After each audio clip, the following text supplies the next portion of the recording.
kahine kuini ka bene hotel ako kore aku le ya ka te ngalo ku polisi kun salo te pingi na hu mai ha wa ha foi to ko wa ke mo ma ku ke matapa ko iwa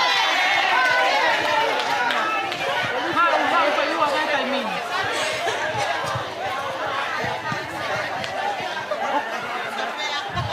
ai te to ha mo pingi Tudo Federer sai. Tá ele.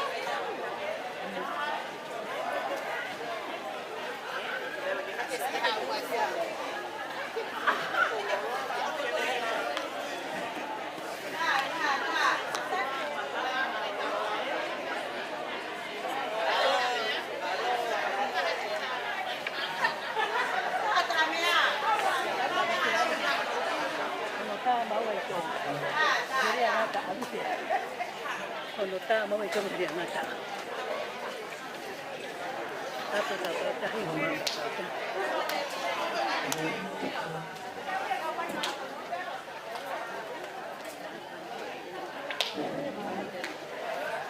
Tahu tak ni ramai.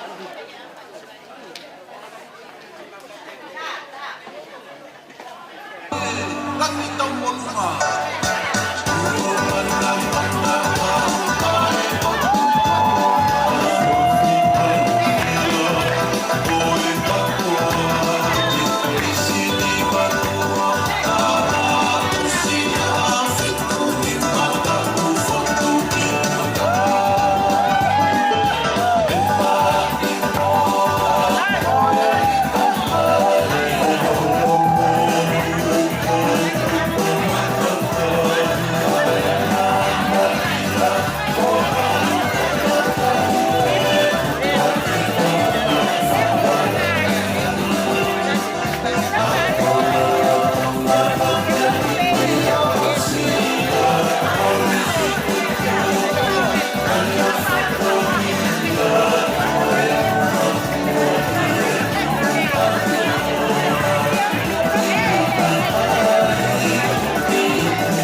Koi be tau mafana mo taktaha o fa ma opo ki he sone na ke kau kia I to tonu ho mo te pire. O tu yo pai e ngai sone na sto tomi mai ke gai ke aha na te pire. Ka ko kore atu. Mo taktaha ma opo ki he te pire na e to tomi ki ai fa mormore. Mo tolu koina ke lava e totongi ke whaongonga te o tai paanga.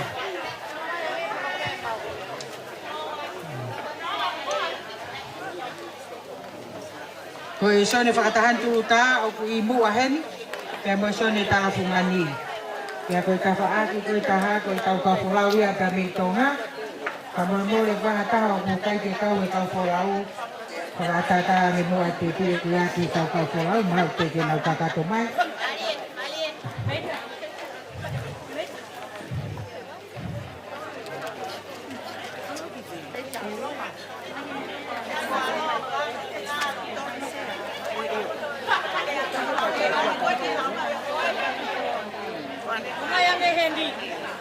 Te pide mira ata que kaka monu ko te pide la ho mo ke ata tu ala ba ki mo Ikai ko yo amo ko ne ko sa ne ko sin sa ro ke ka tare ko ni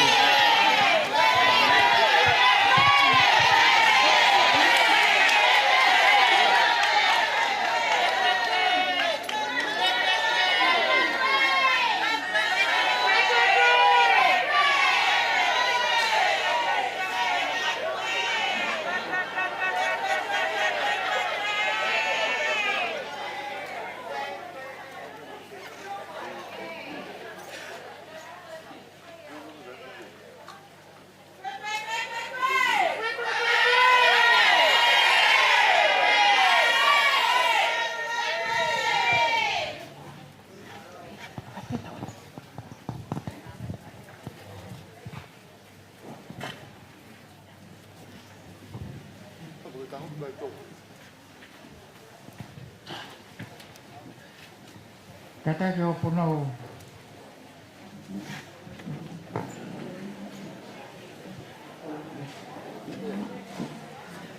Awhio ai o tua. Koe tolu, koe tahape, ka koe o tua. O tatau aniasi, a honi, pia e hoko hoko atu. Whapapalahi ki he talu pipo, he talu glen. Pia mai wheitu o ku whai me ai whio hi mawahe o e aha koini. Tapu ke he taahine kuini, taka kuini o whina o tonga. Kai hulu atu koe o whaanga o e koristu tuku o e korisi ko Queen Charlotte. Nanas pau u pehe ki he tahine princesi, princess la tu fui peka tu aho. Tapu ke a leiti luani ka mahou eiki. Tapu ke a mau mei fualu ka ma ha matapule. Pe tuku pe mua ke u whakatulou mo whakaapa he ngahi tala whakatapu ko tautou takua whiohi anga talu pa me he kamata anga. Pea koe koloa a honi koe tau kaufua taha. Pa moe tala whekau leo leo a tonga ki Australia. Curtis tui halangi ngie. Koe whine mātua ko ristu tupu eni ke whai a fia mawahe o e ahoni. Pe tuku pe mua ke kamata aki pe ai mea mahu inga taha o e aho ko e whai haa tau lotu. Pea ko whakawhi iai ai hoa o e whaiwhikawa whai ako ai korisko Queensalo te wenda whangpo tā uwha ke ne tataki ki tau tolu i he lotu.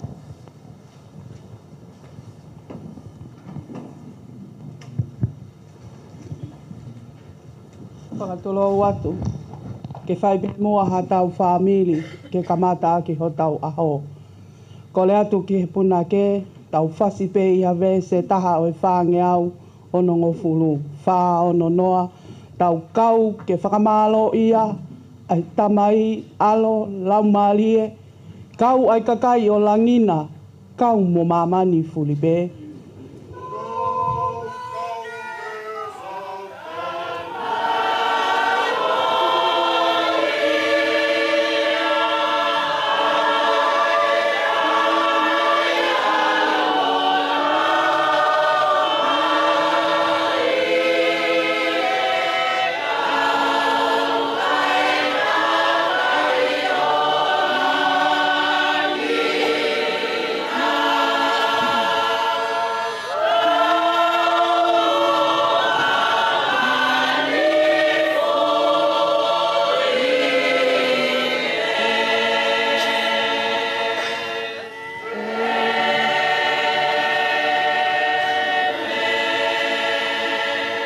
Vese taha pia me he sā me te au ni mangofulu. Vese ono. Ilonga hamea o kumanawa. Ke ne whai ai whakamalo o ia. Hallelujah.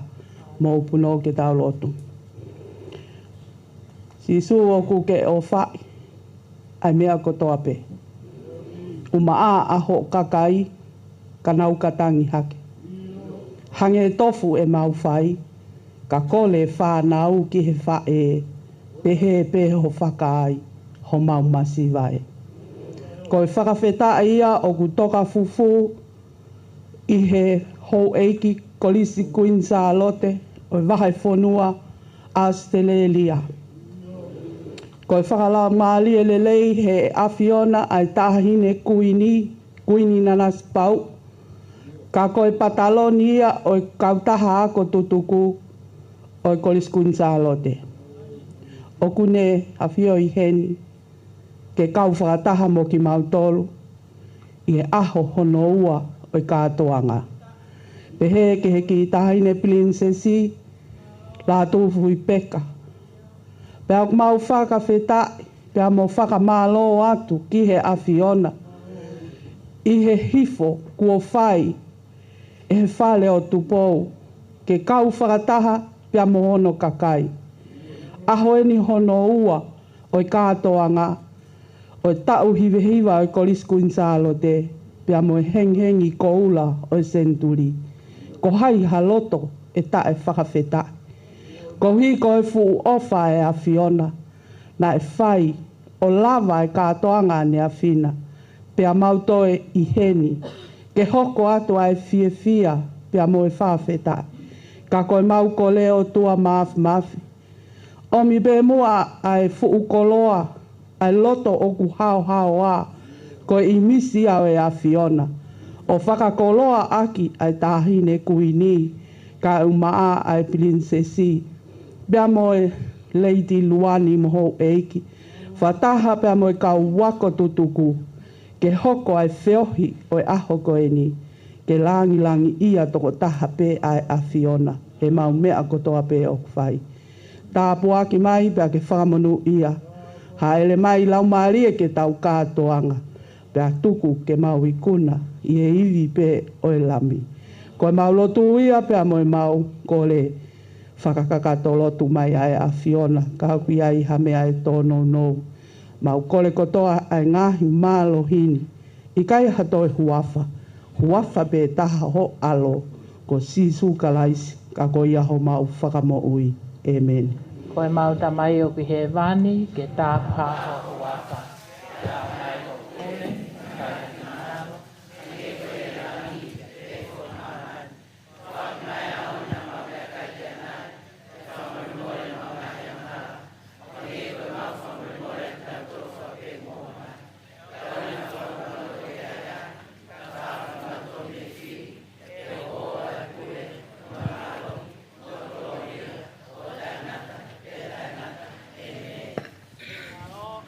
Whamalolahi kia wenda, mo paspasi mai.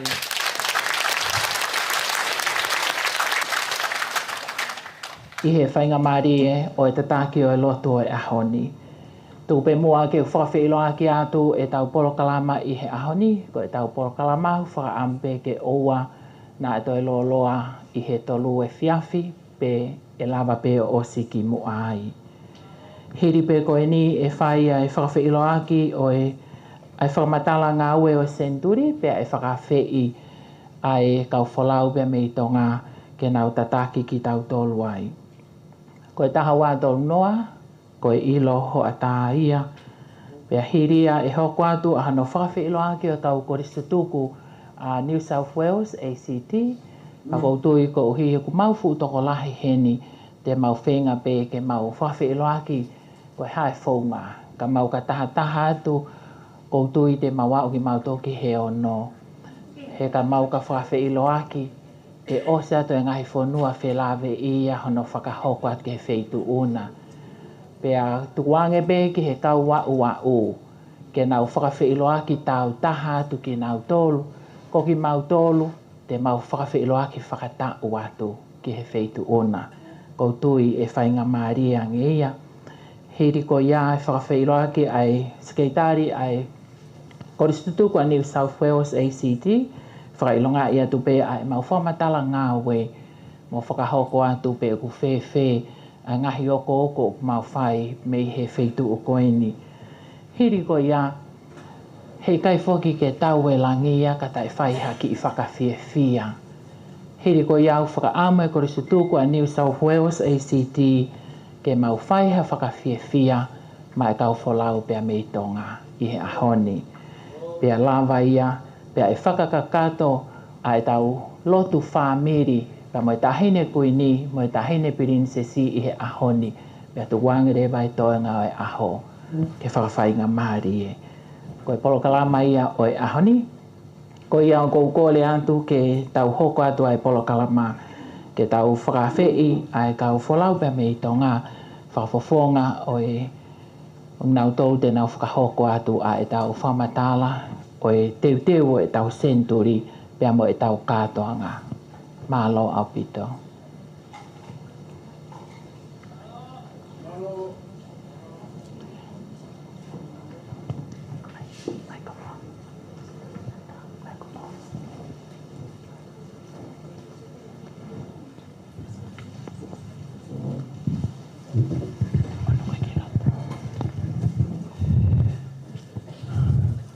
Tulou, whatap kia awhio, tahine kuini nanas pau, kuini a whaina tonga, ka koe President lahi, o Kristo tuku, Kristo Gonzalo te. Whatap ki tahine, whatap ki he princess o ki he Hawaii, Lusane mo Hawaii, princess la tu fui peka, na pua kalani, kata ke whinimotoani ke whai pe moha ki whakawhiloa ki o e kawholau mbea me i tonga pea moha ki i whamatala pe i ngāwe. Na mo o si mea pea ne awhi na e whakahoko e tahine Palestini lahi o e Koristo tuku ai tu unga o ki ai ai ngāwe e tau ngāwe ki he project o e teu i wharerei o e apeako nofu mau ko project ia ai ako tutuku Kristo Gonzalo te ai au kuloro tonga whakahoko ko tui ko maa opo po hape haki mea teu te lawe at ki ai o ko fia pe ke whakahoko ai kau wholau mai pea mei tonga o mui he tahine kuini o tonga i he ene mea mai ke whakakoloa aho o mou katoanga ko tahine whakawhalangilangi ke katoanga tau hiwango fulumahiwa o e Kristo Gonzalo te. Tahine koe nanas pau Luciane Luani whamorimore pe ka whahoat pe ka ke mea hake ho whetō ke mea ai ke mea at ki ai toenga o e Kristo tuku Luciane Luani koe se aia o komiti kumpaanga ko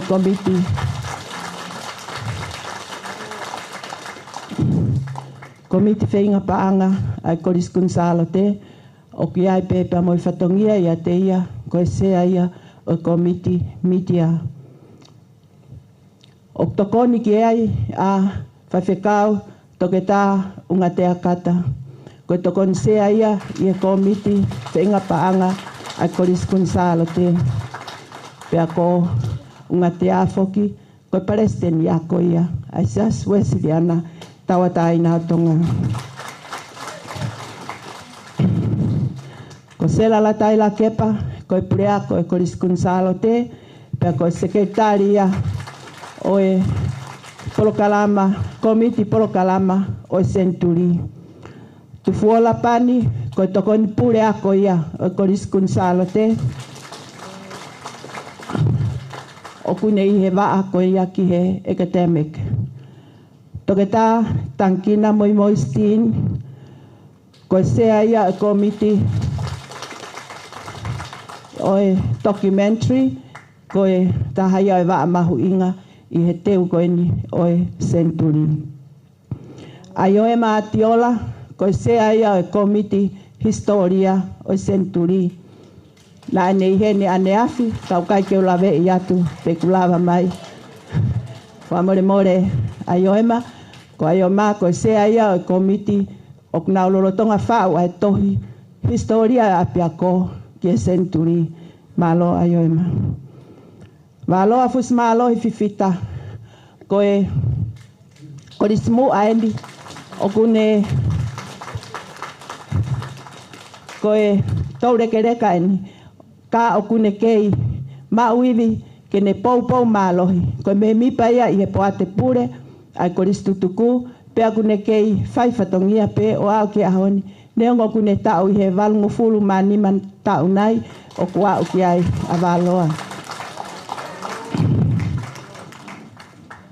Halamehi loko tui, i o lani mapakai tolo, wenta ta aufa, ka tinia fifita, pepetua halau fia, koe hoa ene o tangata eiki, whaiwhekau e korisi, arisi, tui pulotu, na ne toki tau mai mahalo aneuhu, koe toki malo. Toria, fifita, koe mau puna keni, une ako e ngahi tau o lunga mo hiwa, ai mau koristutuku.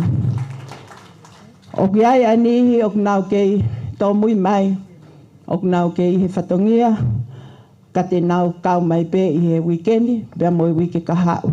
O ki ai Polokalama ai kulupu, o ku whakakau ki ai. Ai aku mou,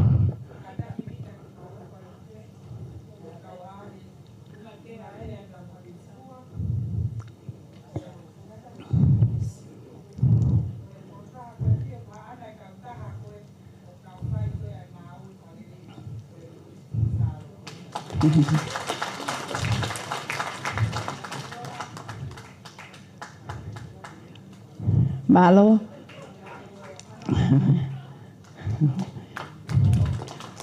ko ia kata ki atu ko e hange ko mea na e lawe kia e presidenti ako na e mea kia e tahine presidenti lahe koristutuku ki e whakarerei o e senta ko ia koristutuku o tu i he one way pia ko lere ai whare ko ia o kulolotonga ngā ue ma umea e tau se niti i he rent ai pot ngā ue ai pureanga ki he kere pa mo e savea pia ko toko taha koe ni o koe ni kautaha koe South Seas ko ia nane whai e wharerei ko ia pia kune hoko atu i he tau project ki a pia kono whamau na tau toki whakatapui ai holo ko hika hu ki ai ai korisiro tonga o ngā ue aki nai whakahoko ngā ue ko ini e kautaha ko ia ai South Seas ko whisani ko e tohota mau inga i he ofisi o ku mou mea anki ai o ku ne whakahoko ai ngahi ngā ue i he ofisi pea pehe kia anakawa ko si kau whai mate aki eni i he koristutuku i tonga o kuna pou mai i he lava holo mahalo mo mea nge pe i he social media i he whakahoko e ngahi konseti ai koristu tuku ke ngahi kolo ke ngahi siasi whai o ao ki wawau taki ai a hala mehi lutui pe a tokoni ke he pure ako i hano ave holo e tau ngahi konseti pe a kou whamalo ato ka hoko atu ki he whamatala o kai fo ke manu ia e tau ako tutuku o kai e tau eik minister ko sinai tuitahi o kune hoko ko e sea ia o ko sirio o e ako ai Koris Gonzalo te pe ako ia fo ke ai wharei whaka bisinisi ai ako tutuku o kulotonga kaua ta sinai i whatongia o e pure anga ka tene kau mai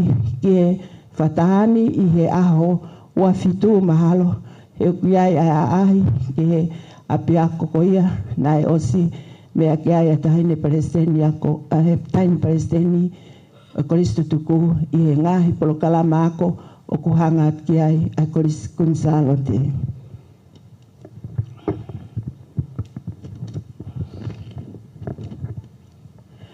O ku tō mui mai pa mo lotu kalafi palaki ko tokoni pure ako ia i he wa ako ia o e administration e tene kau mai pe mo ia i he weekendi pe a kau mai pe a mo tonia lātu ko toko taha ene o kune toka ngai ai polo kalama ako ko ia fo o ai Korisi Gonzalo te. Nei tok tā mai e tau hi pa angalahi e tok tau mai pongpongini ko tok mau ene visa ko Suliana li ai ai kau mai pe mo Suliana i he ngahi polo kalama ko ia o ku toe.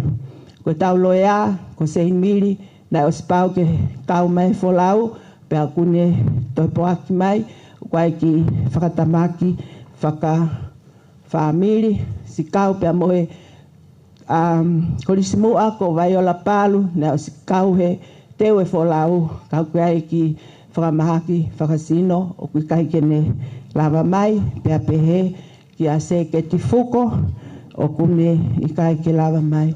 Ko ia e ki nao tolu ko eni pe amoe whinimotua ko eni o whahoha a ko a wika fusmalohi ko sekretari e tau Koris tutuku. Mahalo ko e ngahi mea peia i he kau folau o ko whilawe at ki ai.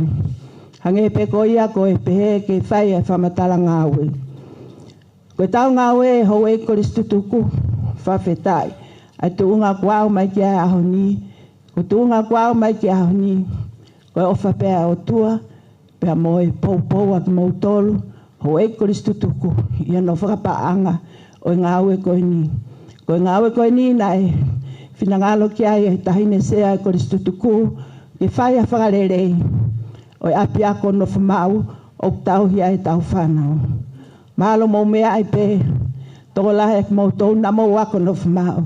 Talu pe langa e whare pe atu ai pe tuunga ko ia.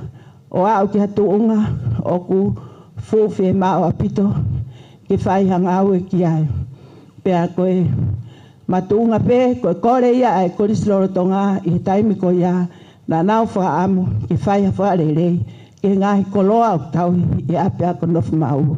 Aia koe ngahi koloa koe ni o kau ki ai holo e Korisi tau holo whataanga i ape ako nofu mau tau laka sempiri ai pongpongi pe tau to kolosi ai ki haka ape ako alu.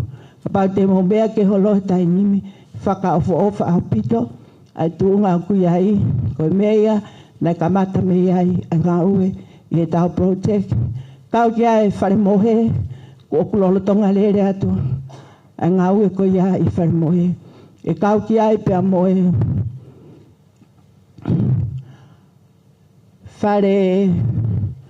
whare kai koe peito ki ap ko petani pea mohono whakarerei o e a mo mea i pek mo tō mo wha kakai a ko au ke malolo e a taini. Pa au whe mau ke ngau he a ke lelei pe a malu ai whanau i a koe ni pe a kukuiai pe mo kautaha te nauhanga o tanu e api pe a warita ai ngahi hala ko ia o kukolosi holo i he api a kono whamau. Ko ia koe tau project ia e Koris tutuku oku lolotonga whae ngā ue ki ai. O whiunga kotoa ngā ue koe ni uwhawhofua ki ni mamiliona. Hou eiki o ristutuku, o tau ngā ue, o tau lele pe, I homo iwi. Nei whai pēr kore ki he panke whalalaka, pēnei tāri pēr panke ia, ki whai e no. Kana maulele tai no mai pē, ko ui mo mea I pē, ko tai pē tau wala ki he no, o kai e whamore I he no.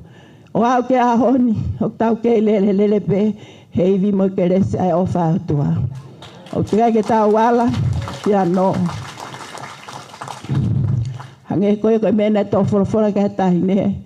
Nai tāri pē he siasi, ke tau toi tuk ki ai, pēna mauhu ki ai. Mau pē ke mauhi ki ai ke siasi, o mama ngeia.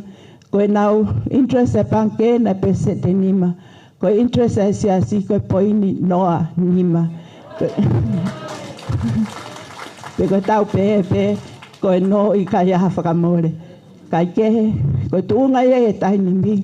Se ni tok mauri mai, pa koe mahu foki pe, o tau lele pe he pe, pe koe wha amuia, mahalo pe, na au ke senturi, o tau lele pe I ke resa o tua. Ko ia e ki whamatala no pe, o ko o atu, pe moe whamalola I atu, ki tahine koe ni, pe mohono whare, tahine kolo, watu vipeka, e nau, oske a verenga, ai nau tai mua I ngahi tāna pānga pia moe fua ngahi whatongia o koristu tuku pia ko ai au ke whamalo ia o whamalo ia mai e tamai e langi toa whātu.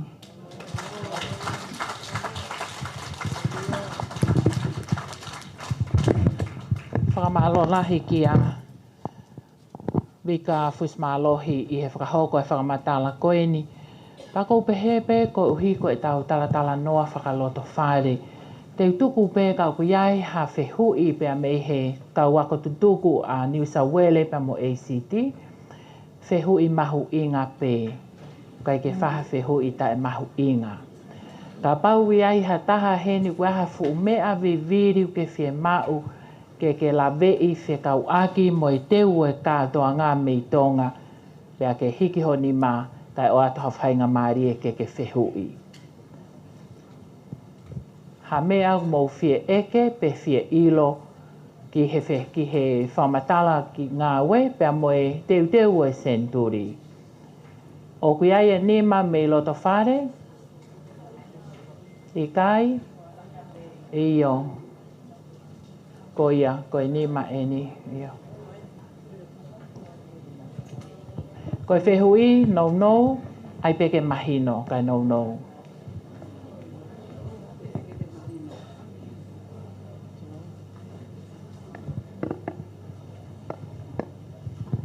Kokore ke u whātulau mo e whapapalahi ki he atapkakato e pongpongini. Koe whahe ko whai, ko hi koe whamatala pānga, koe langa I o kuinsalo te katoa. O ku whai peia e tau tolo, a koe sutuku, o kai kau ki ai a siasu e siriana. O kai ke uhi ngāwia ke teke ke ue siriana. Ka ko uhi ngāwia e tahine kuini. Ko tau tolo peia tau pore ke tau hanga o langa. He kone ngā kumahino ka te au. Te wea e pe hato koni ai ue siriana. Ko ia pe malo. Iyo, whehui mai pe ki he tō taha kone u whakahoha. Ko e tukuange ki he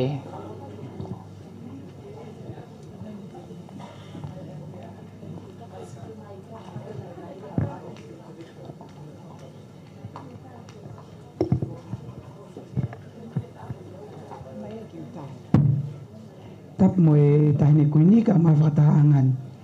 Ko whihui whakawa lele I eni te kuini pe ku whai e siasi e tautolo e ko prosek kuini ka wako tutuku prosek peni a ko tutuku. A ko siasi mu mea I pe o ku lele ai ako lolotonga I he whatawhata o siasi. Ko e wahe mo ngā ue lolotonga ngā maheni ai ako lolotonga o tokoni ia e siasi. Proseki koe ki senturi koe proseki ai ako tutuku. Aia nā tau hiki me he hufi o ongo whare mahanga, proseki mo ia ako tutuku, he kia e tau palani ngā ue. Ai ako tutuku, pena si tuku mai e taine kuini, me he ua noa taha ono, ki he ua noa hua ono. Pena e kau wai e whakalirei o ngahi mea ki he loki ako, aia nei whawai ai ongo whare mahanga kataki. Aia oku whakalelei ai, nei whakalelei ai, ai ngahi loki ke te wai e le soni e kau whai ako, kau mai ngai services ke administrative purposes. Iai pia moe loki koni ki health purposes, moe ki loki ke whai e sivinifo. Mo mea e ongo whare mahanga. Pea hiri ia, pia koe whakailonga e no senturi, e ako tutuku pe ia. Aia o tau mua koe o palani ko ia ke whakalelei e mo ui lelei. Aia koe mo ui lelei mo me ai. Nai whai ai e kuki koni ak mo tolu koe tani koe. I e ngahi fu tafu anga hafi. Aia mo mea mai ki murini o tō ia he health safety regulations.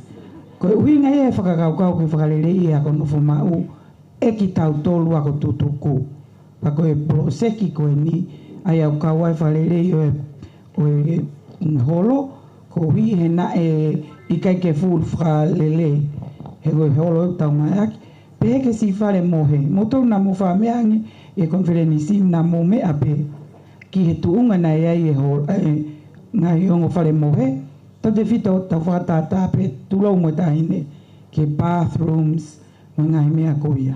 Koia koe proseki koia pe ko tari whihui pe kilo loa ka koe proseki e nia ai ako tutuku. Koe si o kuna tu koe popo kakatu. Katau ki lak feinga. Pa koe ne o kutau feinga pe kekeri ak tau taure e ki. Ko tau ngataanga, ko tamataanga ia o e tamau kia e siini. Koia, koe anga piki tari atu tua o wha.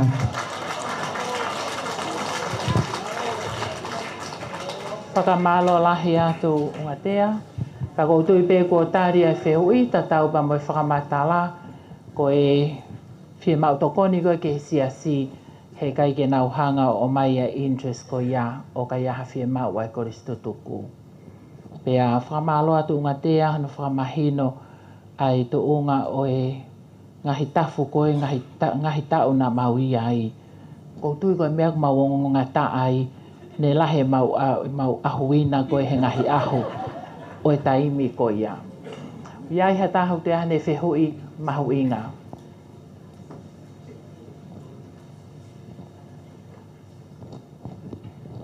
Ka pau ku i kai, e toi atapea whainga maria, ka pau ku ke toi manatu i hau whehui a muiange, te kai ke tau tuku. Ka pau kai ke fu mahu inga, pa ke toki awhe mai peo whana ke kau wholau mei tonga ke nau tari atu a ho o whehui. Kore ke tau hoko atoi be ki he tau polo kalama, ko e niu kei whainga maria e taimi. I he taimi ni ko whakaamu be ke kamata ai e whakawhi ilo aki ki he tahine pataloni ka mai tahine princesi a ki nau tolu ai kau koristo tuku o New South Wales ACT. Ko iau kui heni e tau kau wau, pea ka pau ku kai ke ula vei atu pea mei muani, whakamore kau tau hio whakailonga mai pea mei mui, ko hike o wana angalo, hataha i he tau kau wau.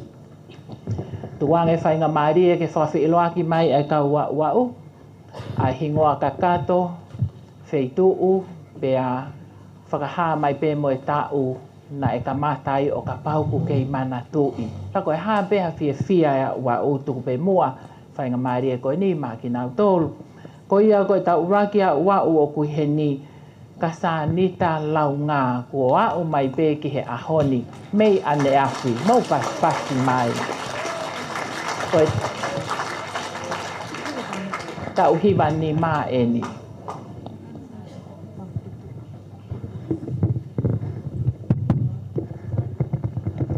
Tuku peke ia.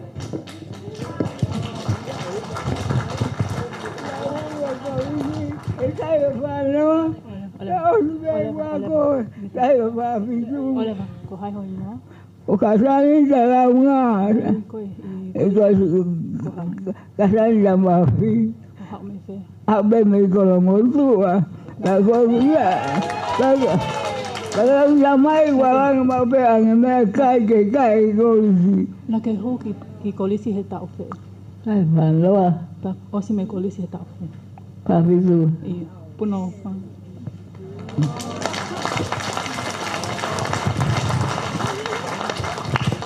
Whakamalo atu ka sanita pea kau koe se tuku o wai tuku e lotua mo manatua si ka wa o koe ni. Ha toi whainga marie o e tau ngahi whiohi anga ki nau kau mai ki ai.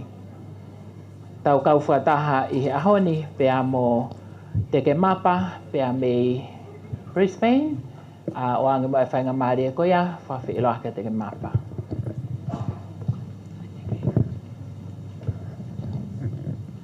Tulo atu. Ka ata ke whine motuane, ke whai atu haki i tari hui. Ko hoku hingoa, ko teke mapa, tonga moa, tākai. Nā ku kamata, whai ako, i he tau wonongo fulu māno, e ko ia ko api i kai. O toki osi ki he taha hiwa malwha. Na kuhuke ako ki kolise whine. O kamata ke whaka osi mihe ako a māloa fusi mālori. O kai ke mana tu e au te koe tau whē ko a ia. Ko asiri ko mole e kumana tu. Mo os mea i pēa uhinga mole e kumana tu. Ka ko ia e o ko whia e ku kau he kātoanga whaka historia koe. Hene omi ke ulawa mai i e honi. O mamata tonu hoku mata tuani ki he tahine pataloni na naspau. Ka ko whie maari e mo whia. Ka pau te whokas pe au ia o alwa i pe kofia fia. Ka koina o ko ofalahi atu au pito pe te kumotonu. Kau wa ko hui ko tau ke ia o mai ki hoa whakakoroa koe. Pea ko ia ko whakawhetai kia hoa o taingata pea taingata o whātu. Malo atu, malo teke mapa. Tō lahi o ka wako o he loto whaleni he ahoni. Tau hoka tumua ki a Lirio Haviri, o kui hena Lirio.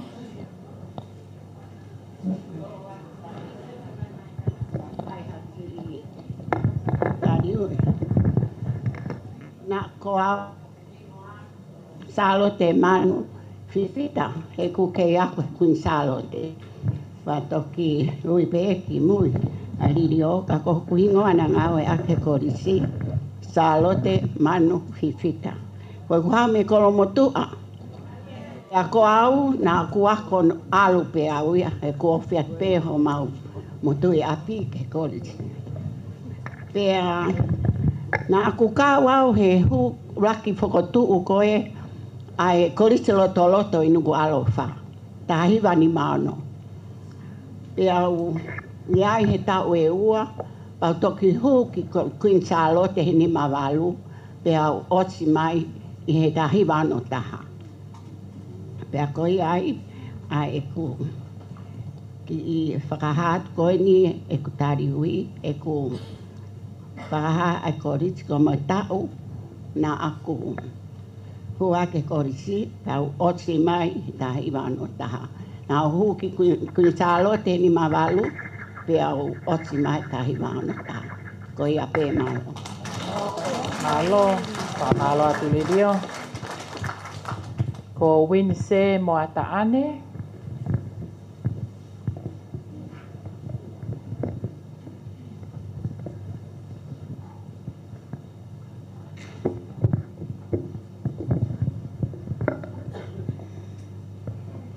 Watulo watu. Taine patalon. O ko istutuko. Ka tamu oku. Ke whai ha. Ki whamatala wa ki o ngongo. Ke hanga e kamata e mo ui me Queen Charlotte. Ko ki hingoan nā ku ngāwe aki e koris Queen Charlotte ko winse ka whanonga. Me niu toa kolonga e uweiki.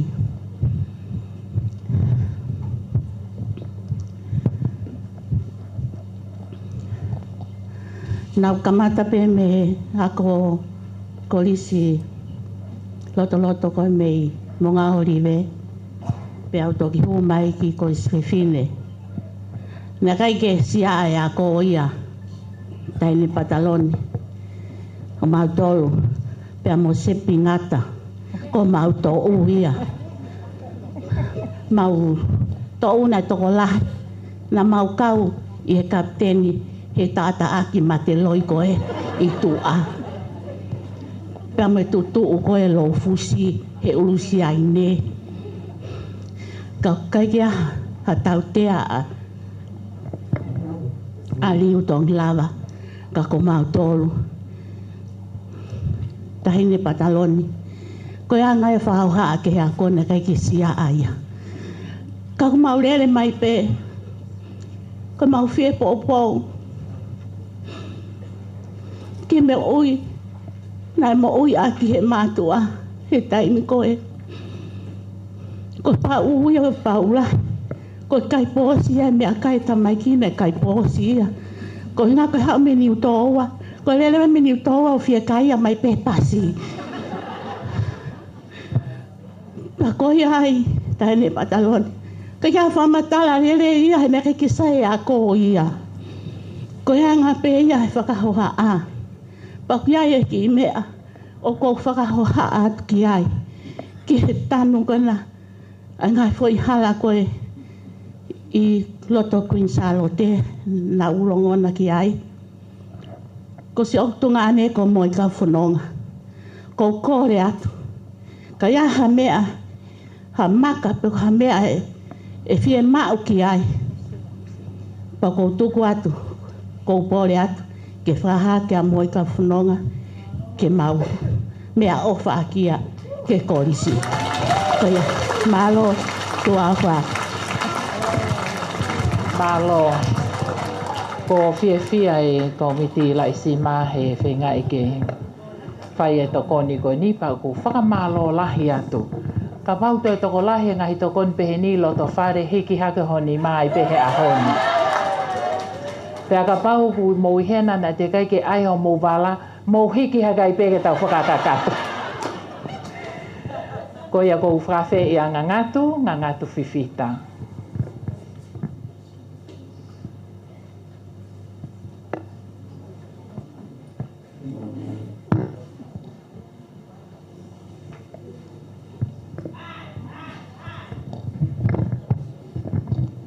Tulo watu. Ko hingo ana ngawe ake kolisi ko ngangatu tonga moa. Ako kunga hingo tai mini kai ku fisita. O kore pe ko hanga pamanatu ate ta na hua ku ta kete. U kai kene manatu. Na hu he ni mavalu. Ya osma he ono tolu. Ko malere mai nei nukalo fape mo tata motong dan nama ko alube peau ele mai au ki mulin ka no foatu ia fai fatongia na e palome sibe ma fa e na e kolisi ko fuata pue o family e ave masiasi pesa bene alu ka hao ki muri na ki saisange wako. Pamai mora. Te ako Talo e te hau ki whanuani mo te mate aki I tai mea koe kore stutu. Hange ko pe koe na mo whanong ki ai. Nā mau ka mate koe stutu koe he tahi wa whitu mo fu tupu si o mau ke ako. Mau tuk matu wabe mo kau ne si ko niku paongo ma afu tuk sepi. Ko di kau kolisi muia na mau pe mai ko kamatai mea. O to kona ngara fe ke kamata to kona koe ke whakatangi me tonga.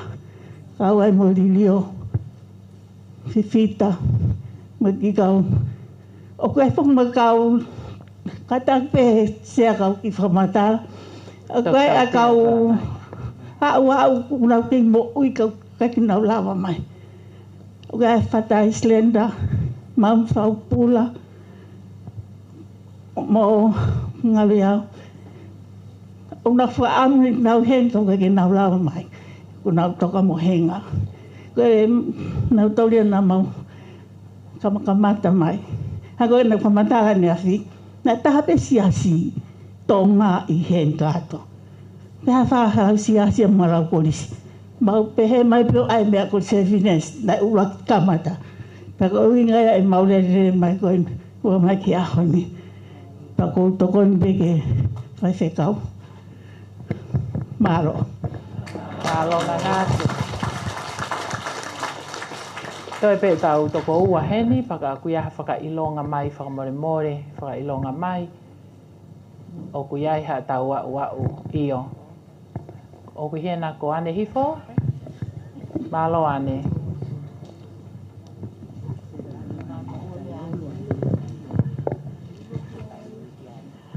Tulou, moi matanga. Whakatapo atu, taine padalong. Ko kui ngoa ko ane fifita. I e kuin salo te. Ane takai whala. Ke whala wata. Pea ko ane fifita hifo au he taimin isa.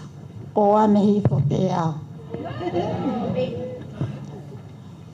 Na aku huke korisi, na puau ke ako loto e tahi wano wa. Ko tahi wano wa, ne huai ki Queen Charlotte. Ko manatu meri e a aku. Na aku hua tu pe au ki Queen Charlotte. O whakoutua he lalo papa mamaloa. Pe au nofo o sio. Pe au whehui, pe koe haa koe ai uhi ngoa koutohi koe. Pe nau tala mai ke te au, koe kakai, na lava maalunga nau sivi. Pe au toi whehui, he ngā hui ke hoko mai. Koe hae ai rai akau koutu, tala mai e nau tolu, koe maamaloa, lo mai ele. Pena aku no fot pepe au peangi. E lava ke tau tu o tohi o tau hingoa he. Tama e nau tolu. Ke tohi ake ha. Ko talange. Ai sioka. Ko mea pea tau mao. Pea ko e tala noa ko ini. Ko au. Ane fifita. Simo aripate. Leiola paongo. Ana lele noa, pe amo Rosaline, ta fea, Rosaline palo, koe kau ke ngia.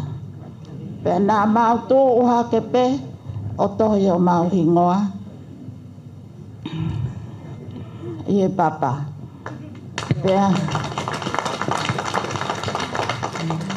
Pe ka pau na e whakatoka ngā he korisi. Nai tok whae tohi he ono wha he kuhua tuki e Queen Charlotte. Nai korisi pe kau tamai koe na nau poto na tolu. Na nau huhanga tonu na tolu ki Queen Charlotte. He ono ua me ono tolu. Toki hua to ane ono wha. Na wakolo toloto au. Hina aku ikai ke fupoto. Pea koe whewhine ko ofa puniani. Ko talo tupu ko toksio e He loto mamahilahi a whewhine e mau mea nei whai. Whakapapa ki ai nā whanongo. Ko heke atuia ka nā whanongo na e whis. Pea nā ku tarange ke hoka ngā mea tāmua si o ka awha. Ta mea koe ha, ke o alupe whakahake ai koe nai toi tohi ko ulape. Nai kai ke ngata pehe si o ka, nai toi tohi ko ulape. Pea, koe ki manatu meri e pe korisi. Koe ku ngā ue mo ua. Nā, koe ku ngā ue mo ua, koe ku alupe ki pe tani mo unga. O mai, ai tina, a liu mei tupo. Toki ilo e au ki mui, ta koe, na e teu ke kātoanga e ku whae aku mo mākete. Koe mea e nai tau pui ai e te au. Tai ke, ko ku nā kunofo me kunisalo tehe o no walu. Pea, ko oso matala tu tō ako, o ku heni mo sisiria tupo Thomas. Koe toko taha ia he kalasi. Pea oku mau whakapapa atu ke korismoa o ke iheni. Tau whiwhia pe mo he iki. He ko tau au sia. E tau hiwanga fulu mai. To au pāt. Whakamalo atu ki a ane hifo. O koe ai ni mapea mei mui, ko hai o ku whakailonga mai. I o ko. Melise. Pas mai ka Melise.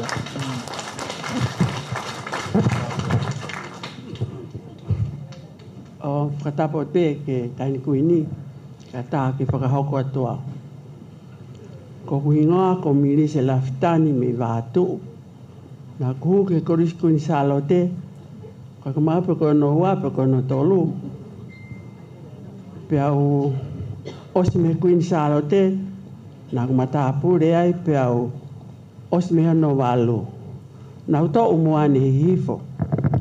Ka ko inga foku o kulawa te ane ia whahinko na ilonga na peni. Na kaki lawa o ia, ko mea pena o iloa e korisi ko ngā mo ua. Pea koku lere mai ke whonua ni, pea hao au ia o mahua ke kaukarisi. Pea ko uhinga ia e ku hingoa Melise Lafitani sotirio. Pa ko fia e ahoni, ko kau whakataha me kau koristu tuku vai ko toa pē, kau ngā fia, o se ni mau teo ke mau alu atu ki tonga. Pa ku kau e hufo o mai me mau sone ko ni pule la a, mau fia, mau kau he lao, ko ki manatu meri e pē ia, pakano no pē, malo. Whakamalo atu Melise. Koe tau taimi, koe wofie ni ki he taimi e tau ai iloho ata. Ta ko kore atu. Ai ki whasi e taha, pa mou fia pe i hena ho mou ngahi wheitu o rewa ea o mai ki he. Paka pau ku mou fia o mai e ngata mai pe heni.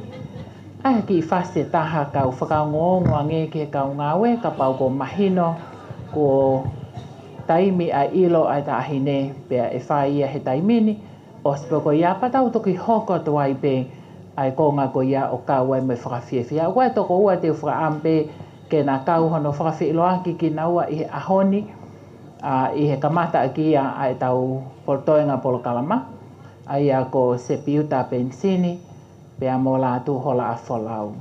Ko e ongo whitungo fulu ia ko wholoa mai e kau he tau polo kalama pea ko ilo tēnā tawhulu iau e sepi ka ose ne ukai ke kau he polokalama e ahoni. Ko ia, tā mahe tau fwoi whasi i he ahoni, whahawhia mo tau whakaongongo ai, pe te tau hoko atu ai ilo i he taimini. Malo.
Whakamalo atu kau whiwhine.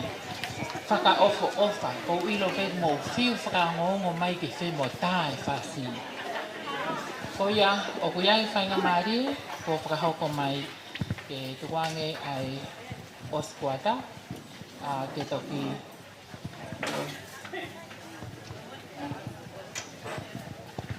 ke toki whakahoko mai ai ko ia ko whainga maari ko ni tu mua ke u mo mua a le pahau, o siko ia pe hoko ai a se piuta. Te a whakahoko mai la tuho la wholau tuange mua he tu e ne mana la o ka pau e mea. Ko ia whakafu ofa au pito. Paspas mai ka le pahau.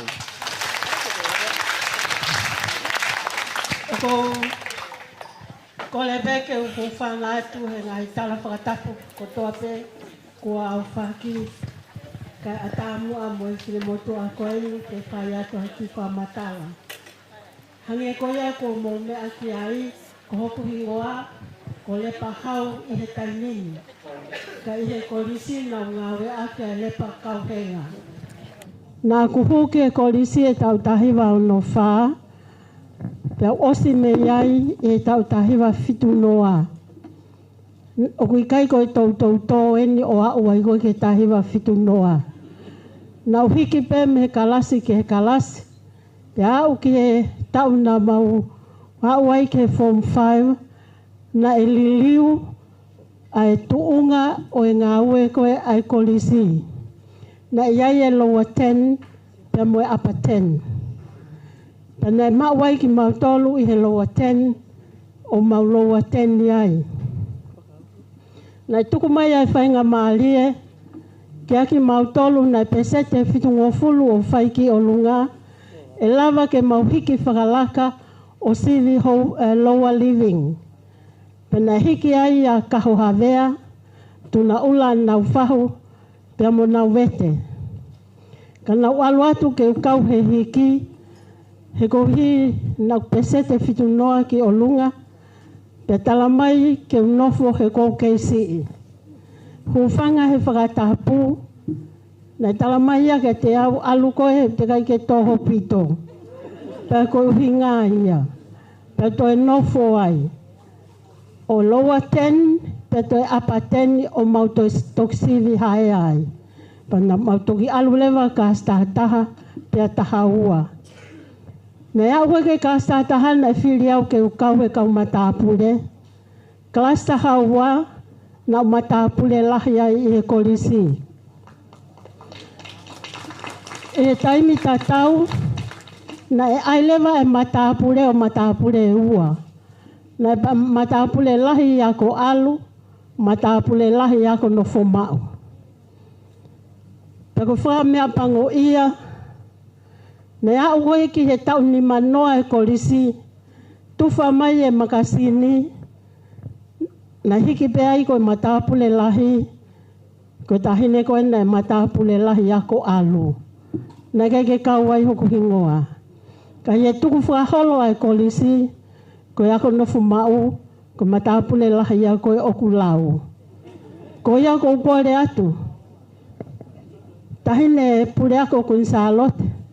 Ka umaa ai tahine preseni ako. Whamole mole ko ulele mai me folaha. Ka pau aku mo whehia mo tolu e ki wheituu. Ka whakakau atu pe mua ku hingoa i e matapule lahi i e tau te au e kolisi. Ko ki kore pe ia. Ko e palesteni kone a sereria ko ki tahine ako. O kuiai pea moe toko lahi reni nai whae tau whiwake ka ki nau tolu. He kumahino ia koe kau whai ako koe kakai nai poto. Ka nau kosi whai ako pe pea ufoki mai o whai ako. Pea tau whiwake, po koe tau whiwake nia nai fu aonga au pito ia. Koe mea nia o kukawai e palesteni ako koe taimina asereria i e lau. Koe huko uta ofi e ne whaavake koe loki ako. Koe ako o whalahi atu he ki motolu, o whalahi atu ki he tahine kuini. Na huki he kolisi na toki huang e tahine kuini. I he tahiwa ononima mau kasi walu o ko kasi fitu ia. Koe whaka apa atu e tahine. Koe ne taimi koe na lea mai ka mautolu tapuange mo koe na tulolo mai ka te au o whai mai koe lea. Te mea mai e tahine pia mo ni o mātu a ki Britania o whai ako ai. Pia whoki ange o mau whai ako whakataha e tahiwa fitu taha nai pe koe fitu ua. Mana kai ke aha taha ia e lata ki ai. Ka ko au pa mo kalina stoa he na mau mei to o hake. Pa ko uhinga ia o ko fia lahi ai. E ko ke kau mai e aho koeni. Ke ma kau ngā kau whakataha pa mo tahine kuini. E he malari e katoa ngā koeni. Ko ofa lahi atu ka ki motolo hono katoa. Whatawange peke he eiki ke tau maua aho lelei tu au whatu. Malo. Whamalo lahi atu ki a le whahau. Pea koe whakakoloa ia hano whakailo mai ke tau ilo i he aho ni. Ta koe e toi kau moia he kau hiki nima ke tō kōni ki he ngahi mea kona koe o ku fie mau e he korisi lolo tō ngā ki he ngā ue koe e hoko mai. Ko ia whakamālo atu lepa i he ofa ko ia pe a kou ilo te ke whai a ofa paspas ka repa. Koe uhi ko hiki a ilo ai taahine kuini pa mai tahine prinsesi. Te tau whai ai a lotu o whakatapui pia te tau tok hoko atu ai Polokalama. Ha osi hamini te tahanima me iai e tok whakakato atu. Eiki o mau whawhita i kia te koe fia fia o e aho. Mau whakamalo atu ko hiki a ilo ai tahine kuini pa mai tahine prinsesi. Tuku pe e o tua ka ilo ai kuini mo e tahine prinsesi pe tuku ke mau lave ai ki mau toluni. Mau mauivi ke whaiho o ngā we ka wana ngalo e ki mau tolu ai kau fia kaia toko lahi i mamani. Iho hua wha sisu ko mau whakamo ui. Ameni. Malo. Ko ia e tamata i ilo, pea e osi mea mini te tahanima e toki ia o mai ai kau ngā weka te ki mautolu, e tātātu ai whanki i whasi i he taimini, mō hanga whakate pire hako whakawhelongo aki he koe mea lelei ho mō whelongo aki mai he ahoni. Te hiri ko ai te tau tok hoka tu lewa pe me iai, ke whai pe hangahi whakawhelo aki i he lorotonga o i ilo, pea whakagato ai Polokalama.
Ko e nā kua whakaumai ki ho mō ngahi te tire, ai ngai whakamamalohi o e aho.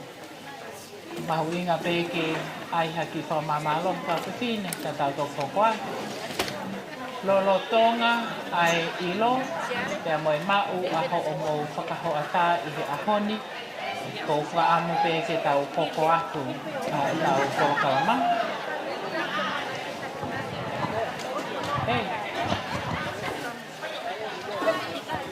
Hoko a te tau kolo kalama i he ahoni.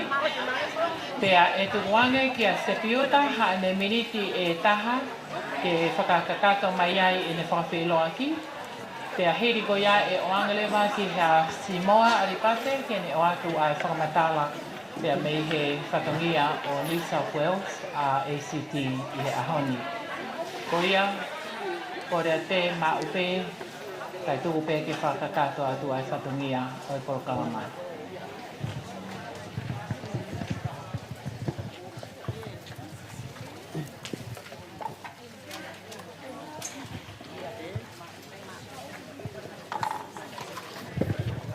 Tulo watu ki he kuini pataloni e Kristu Gonzalo te he ke taine prinsesi atonga me prinsesi e Gonzalo te ko kuingoa se piuta ngata pensini ko kolo ko batu kere amaka vai sio ataki ai batu pe pa homa he to he makimua ko tau ko na hua ko ki ko Gonzalo te tahiwa no hiwa ko ulaki fayako ko maile tongilava ko ku fayako klasta hawa la tuniwa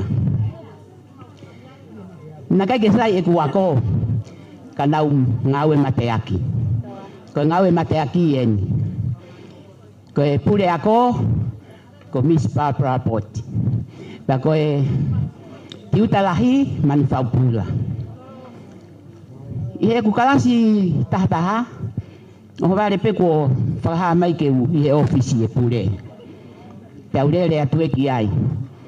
Ku ai e pure. Pea moe tiuta lahi. Tau tangutu ilalo he vee.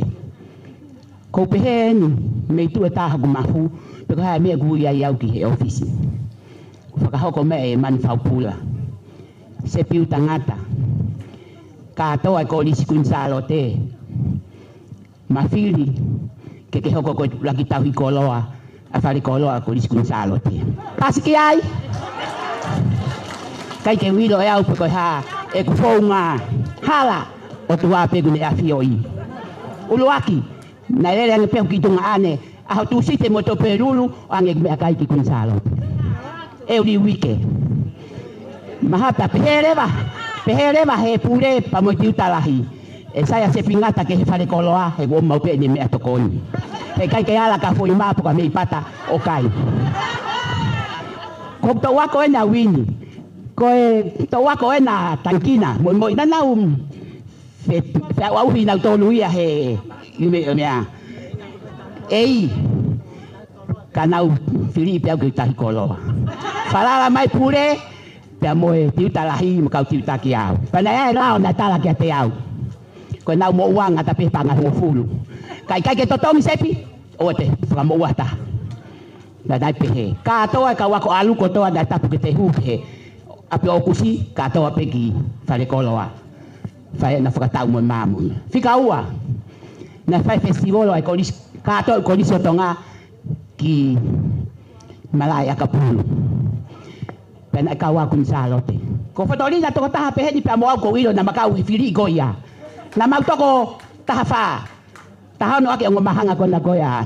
Whakafanua, ko na wana na tai ki ilari huki loto. Ko ki mea ya ko na fie ai. E kui kun salote. Neongo na keke mahu matai tohi kana ko au ki kasawa.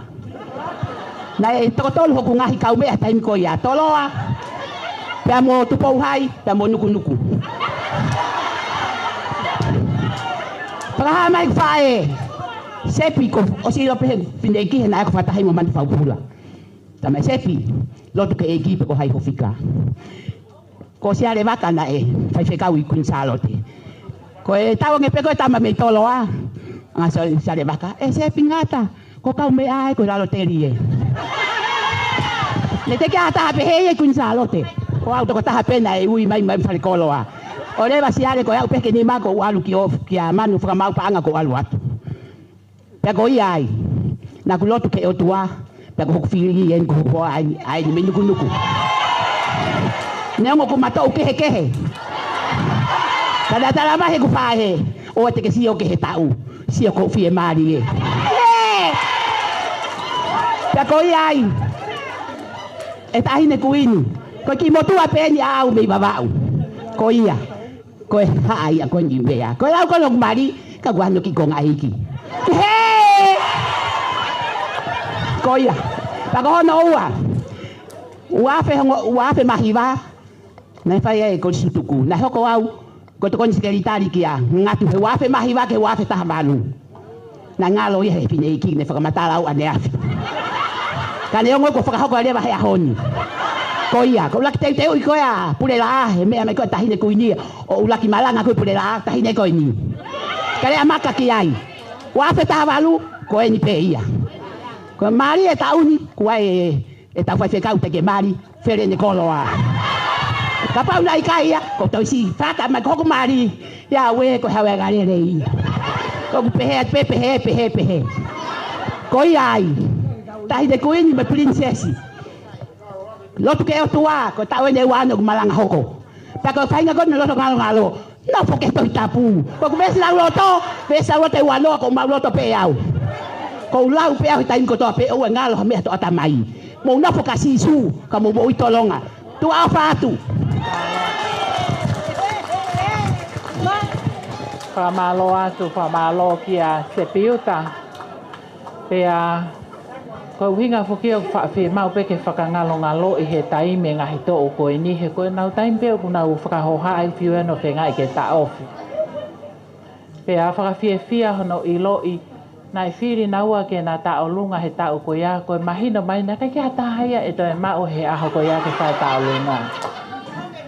Kako hui koe oma koe ni ai whakamatala pea koe tau hi koloa e ni. Ko ia kau laisima mei tonga. Ke iawa pe whare koloa ia koe ne tau hi koloa koe ni. Pa koe kalas maa whana ia koe ni koe no talatu pe alue o singa maari e. Ko ia waha mea kutoenga whakatohi mai pe koe kaupore ni ko nau lea he ahoni. Ko ia koe whainga maari e koe ni ku ange ia pa mai whafofonga o e kore stutuku a New South Wales ACT ke whakahoko atu ai whamatala ngā ue o e kautaha tutuku.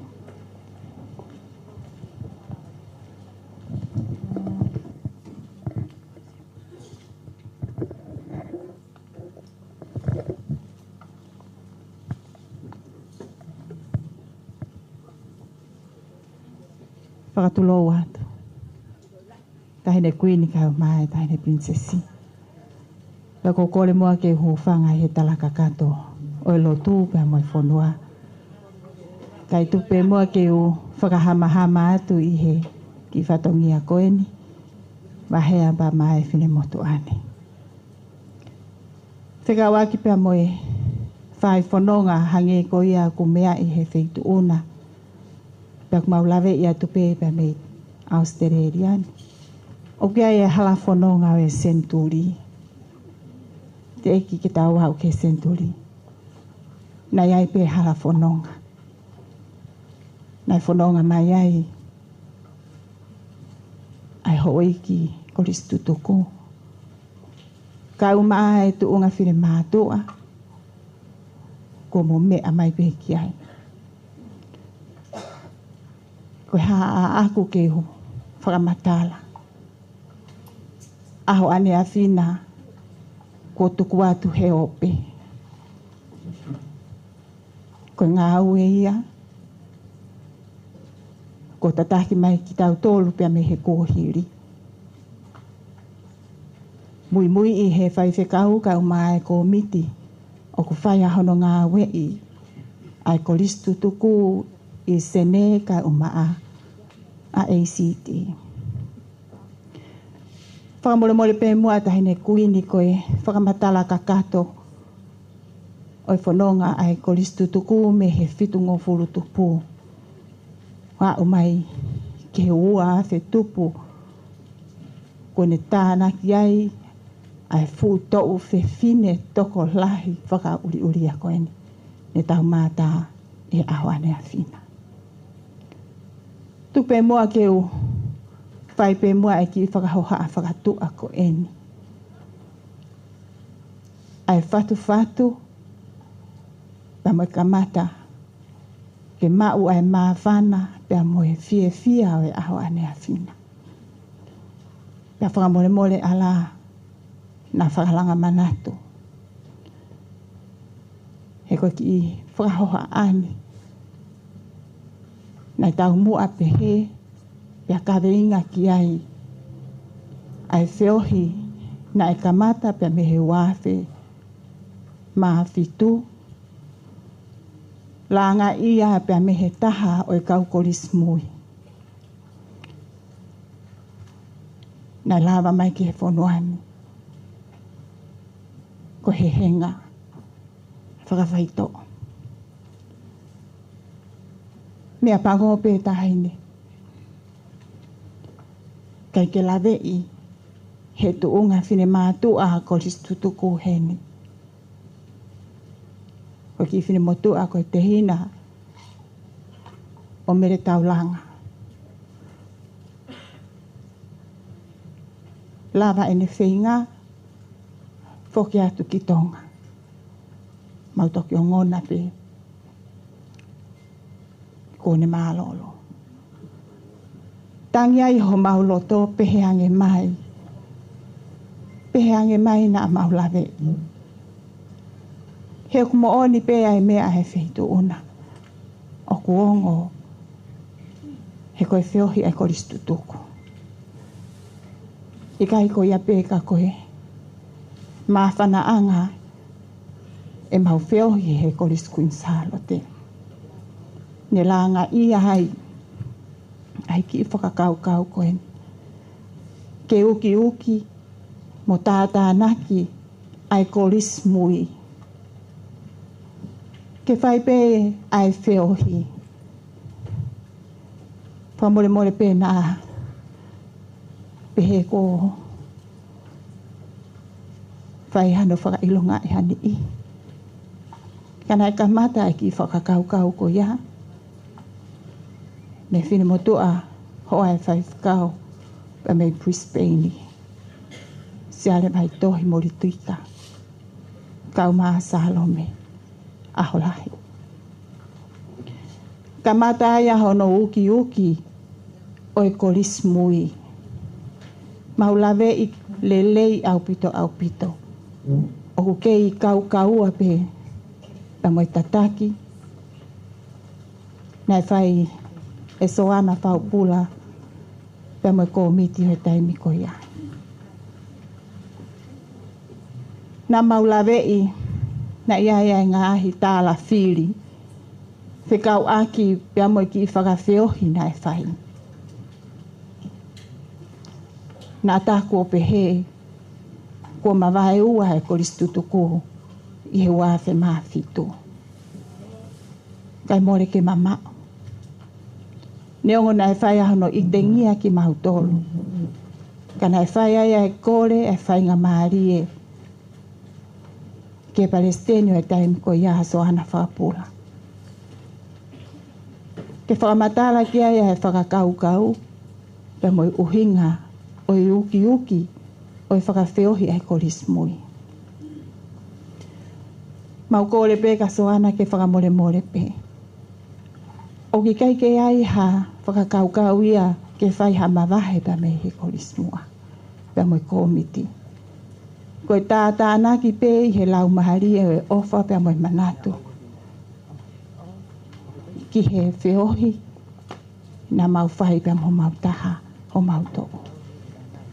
Tari rerei e he Palestini, pe ko hono whakamo oni, na i kai ke ai halakanga ia, i ki whakawhiohi ko ia.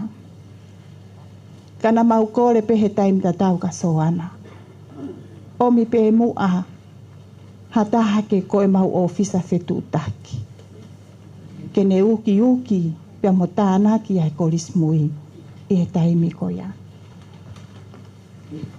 Hoko ai a Salome, koe ofisa whetu taki, oi korismui. Taimi tatau pe, talango fua kakato, koe haa ai whakututu, pe mo ngahe whakaamu ai kai komiti, kai o maha ai koristutuku. O whai e taranoa ai talango fua kakato. Ki ngai tutu oni, pe mo ngahe whakaamu pe meitonga. Whai mai ai whanonga ai koristutuku. Pe koe kumi pe ha ngahi whaunga, ke whakamaa opo ki ai koristutuku i New South Wales kai o maa a ACT. Mau ahi ai whaunga koe ni o e whakasone. I kai ke mau fuulawa ai whakatoa wako, ka mau ahi ai whakasone. Pero hange pe ko ia kua mo me aki ai he aho ane afi. Whai ngofua ai ahano whakamaha opo. Ai koristutuku i sene kai o maa ACT. Hange pe ko ia koe mea mai na ake whai he wafe hongful māwalu. Langa ai maha whana o e teo e senturi o tawhanganaki ki ai. Hau mai ki he taimi ko hoko mai e whai whikau wala mot pālu pa mo tuunga whine mātua i he komiti i he ngahi ahoni. Ke nau hapai ai ngahi fie mau ai feitu una kai uma ai koristutuku kupe meitonga. Ok mau whawhetai. Ko hala whanonga e ni ko whakaata e he eiki. Te wai ai maa i moa e feitu una i he tau whoona.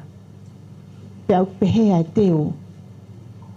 Pe mo hou e koristutuku kotoa pe i sene ni kau maa ACT isa ai kontineniti. Ke whai halawa atu pe mo hapai ai whatongia o e tau whoo.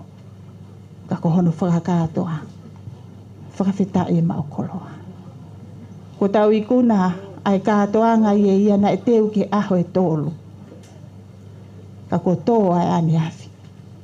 Ka ko hai hataha.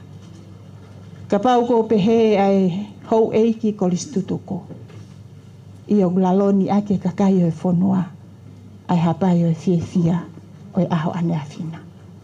Tala monua atu.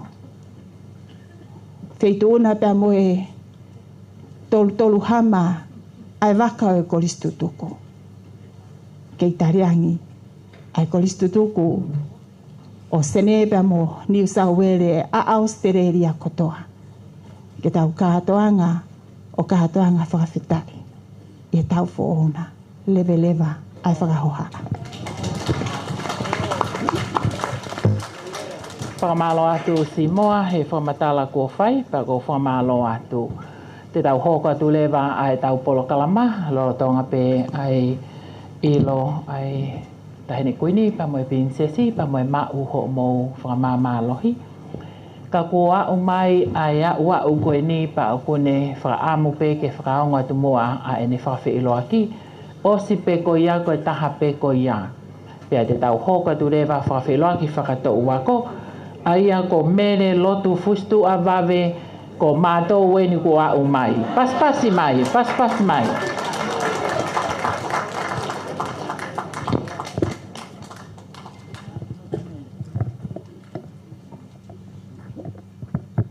Tulau! Tulau! Tulau! Kau hao hake he! Te koe mo uini o ku ngari ke he. Ko e hao e! Ko hoko. Tahine! Tapu moe a whio o tae hamai. Pea tapu mo tahine ko kwini. Kwini na nasi pau tuku aho. Mo tahine ko princesi. Tuku aho. Ahui!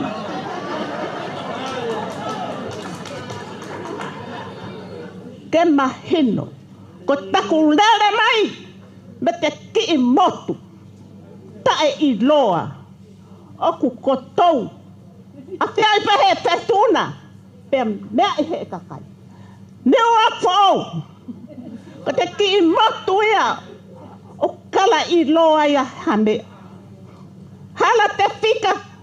Hala te laukonga. Ko te otuate. Ko taku. Manatu meri e. Whaka more i ange teituna. Ka iai haki i lawe e ngari hoha. Ko tok tuunga pea keo fie tia. Whaka matala a mea o hoko ki taku mo ui. Kou nau tupu he ki i motu. O ngo mātua. Hurita. Tonga fusitua. Paula fusitua. Tupu he ki i motu. Piua niua. Kala toe ai he konga. Ko te niua tātāte. Ka kou oho vare. I taku kau whainga maare ahoni. Aia ko te uhi ko te a. Ko te eiki whoki. E ka paune kala. Pekea. Tau whakamoi. E kai kau lawe a wai i he ahoni. Koe aho ia koen. Koe aho maha winga. Ka koen lawe ai e. Vai. O kuau fia. He ku manatu meri e ke ku maui. O kuau kei lawe. He ofa ai otua. Na ulele mai. He ki motu. Tupunga i he mama nai hoko. Pena e kaike e ha mea ia e hoko ki he tangata he koe otua ia kono. Ten pare tapu pe ona koe e tangata. Hala! Pa maulere mai ki tonga. Whakautua ai. Whakawhetai pe pulau maari e. E ku manatu meri e he ahoni ke he anga. Taku mau. Kau lave mua. Ke uhinga. Ai ahoni. Au mai e. Palo kala mai. Mena lotu. Lea pe koi te mea o kuke ilo i. Ha mea pe. Whakawhetai eiki. Whakamore atu. Tahine. Ka kuiai ha te lea e tae whiunga. Ko tae tau. Whakatou. Whakamore aianga. Ko te lere me te ki motu. Kukara iloa ha mea. Ko whakawhetai pe. Ai ofa ai otua. Maulere mai a ki tonga. Mo vete ai. Osi ai na ulere mai ko ku. Tau hongo furu. Na ui mama ni. Tau fitu. Maulere mai he wha fitu. Ko ku tau hongo furu ia. O kuau osi la vei katoa pe umea me hoko i te whaka tu ta makina ne ho. Tau mai ki tonga mo vete ai. Hange ko te lau te ki pine matua. Hange ha mate loi. Tei tu ko toa pei tonga niua. Ko te uhi. Te eiki ofa. Une o mai pepa tau ke mau. Iai. Bau lele ya. Poko tuai mua. La paha. Pau hu ki te korisi. Ni maua. Ko tau. Neo takulele takai. Kana wako pe. Na ako tau pehe ne kala wako. Na ui korisi whapine. Te taili koe. Kei. Tūloa. Atonga. Tau ni matoru. Si whakautua mere i korisi whapine. Aia kou lawe i au ia ki kāinga koni. O te kai ke whanau. Nau kei fuui iki. Ka neo ngoia.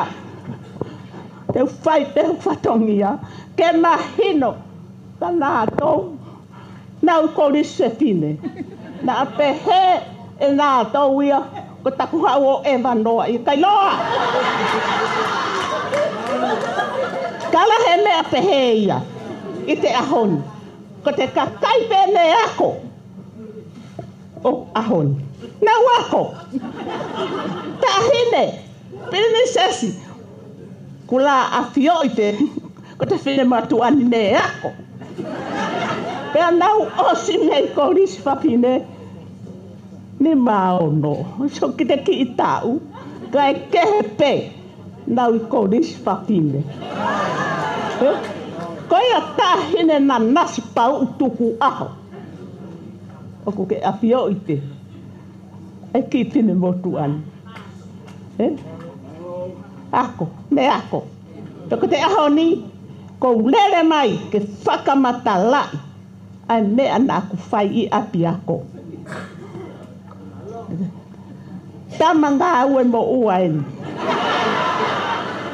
I lai te ngā aue mo ua, ko taimia te kau. Te molo mo oni, he? Kau tiuta ite ita. Ai riu. E mere siniki. Te mareti wakasi uola. Mai pua. Ka kai e feituka. Pako te ui ai pe mere lotu fusi tua. O tua. Ko te a. Ngawe po. O kuke ngawe mo ua. Ko te a taku mo ua. O whiha. Keri. Keri ruo.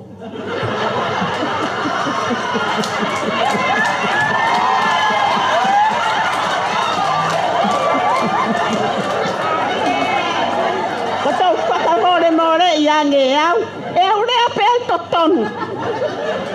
Toku loto. Ko ia tahine he. Oko ke te ui ke koe. Ngā ue maua. Ko te uhi ko te a. Po. Ko te pau u. He?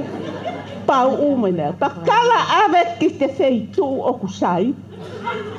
Kai ave ki te keri luo.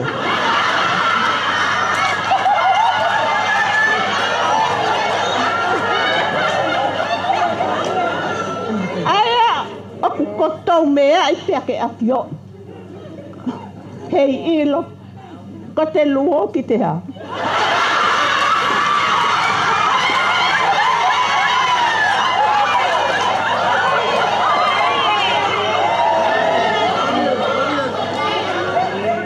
Ko tau whiawhia hane ko tau hange ko au. O te keri te luo laku ki ai te bebe. Nā ko tau pehe ko tau neto e ai hame. Kai loa! Ko te keri pe luo laku ki ai bebe. Ke mahino o ki ai te mea. Mele. Koia! Tokta reni tipe ia. I te ahoni. Manatu meli e. Tau no koi o mo. Osi koi e fuako. Le sala te ngā ue ia. E ma. Masiva fo. Ai, microphone. Ia ue. Ka mata e whakapāne.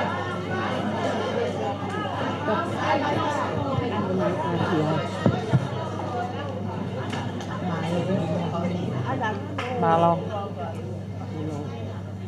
Ia ue au tō kua hai o ma. Maala kono tō wholoto ke hai ke mau ka o rata utu ki lai.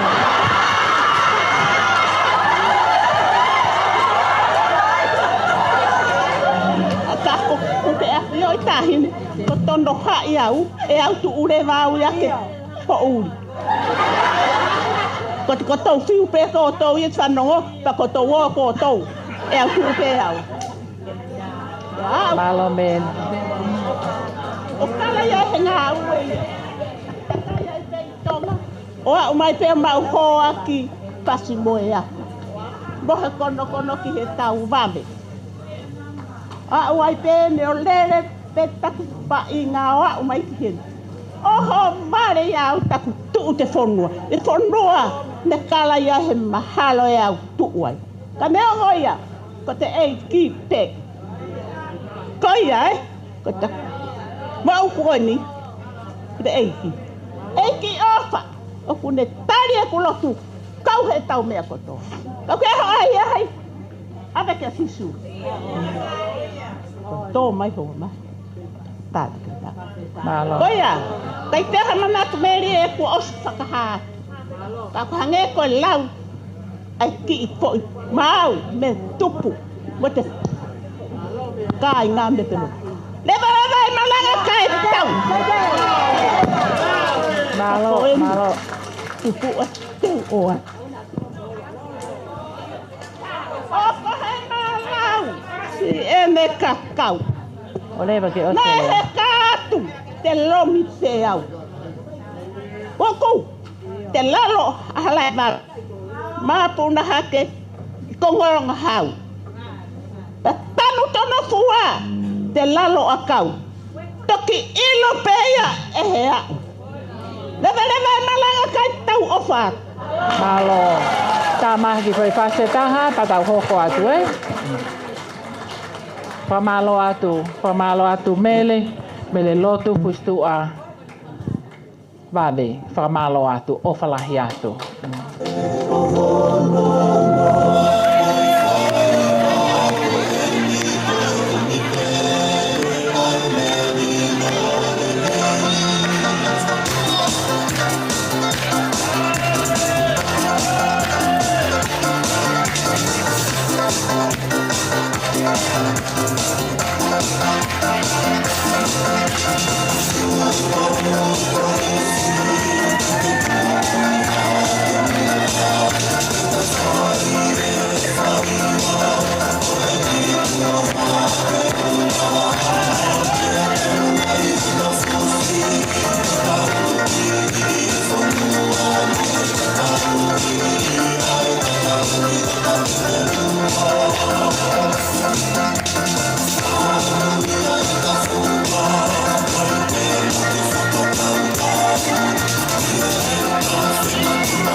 whakamalo atu pa ko lawe i pe.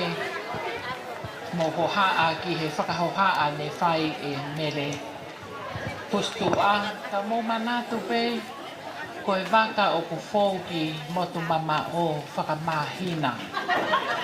Ka ka ua te waka ki ai o whakatau pe aho taha o se poloa koe uhinga koe loa i taimi te nau tāri ai. Koe kumi koe whainga maari e ka mau pa koe mea ene e hoko koe mau koe koe pe aipe ke au. Koe a ko whakamalo ki a mere pustua wawe i he ahoni. Tau hoka tu mua ke tau whakawhiloa ki whakato ua ko wawe pe tau taimi i he ahoni. Kia ko kore atu, koe whakato ua ko koe ni, koe kore atu te ui whakata ua tupe, mou lava hake pe ki o lunga, whewhitu o mou iai, nā mou kau he to ua ko koe ni. Ko hike me atu, ai tahine koe ni, pa mo i tahine princesi, hiri pe koe a pia mou lava hi whakilano. Tau kui ai hato ua ko ia hena ku fie mea ofa ki he la isima, pa ke kore mai e microphone ke kau he whakahohaa e ahoni.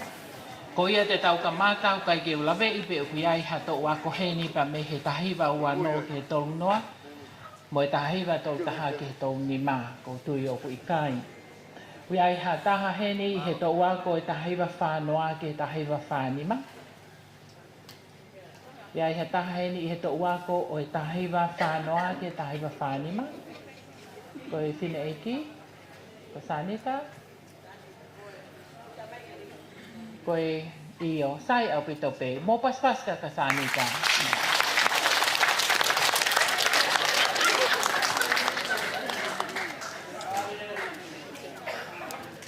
Malo au pito.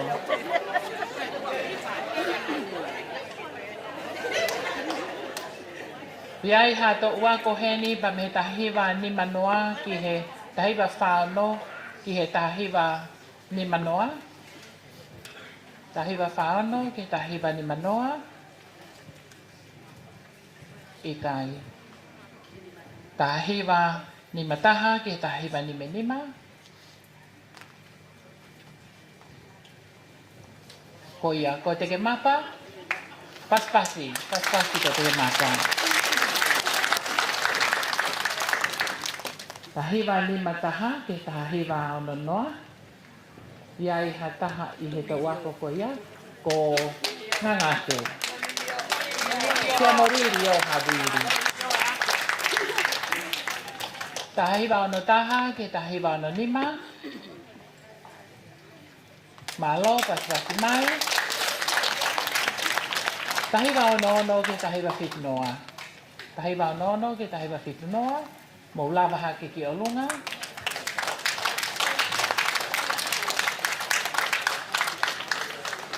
Malo. Tahiwa whitutaha o ia. Tahiwa whitutaha ke tahiwa whitunima.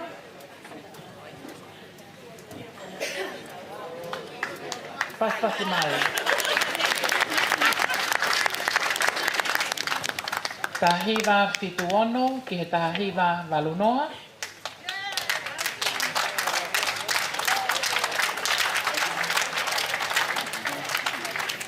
Tahiwa walutaha ke tahiwa walunima.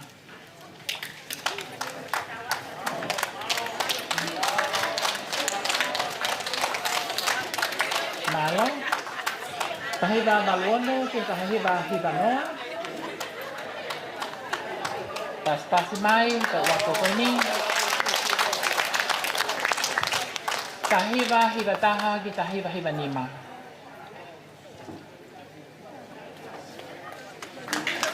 Paspas mai. Tahiwa hibano ki he wafe. Koe ne o ke iai ta wako. Iai hato uheni me he wanoa noa taha ki he wanoa noa nima.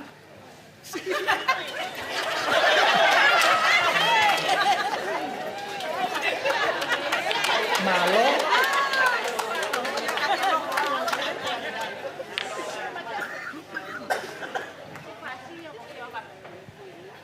Kore whakamore atu he kai ke lawe i ne mea ka hene princesi hono to ua ko mo paspasi mai.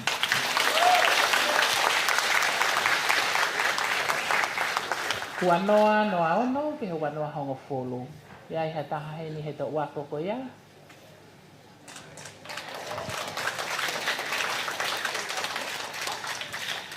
Wanoa hongo folo mataha ke wanoa taha nima. Ko tui pe ikai wa taha wanoa ikai. Wanoa wanima ne osi ne ai. Po e ni wa whanau.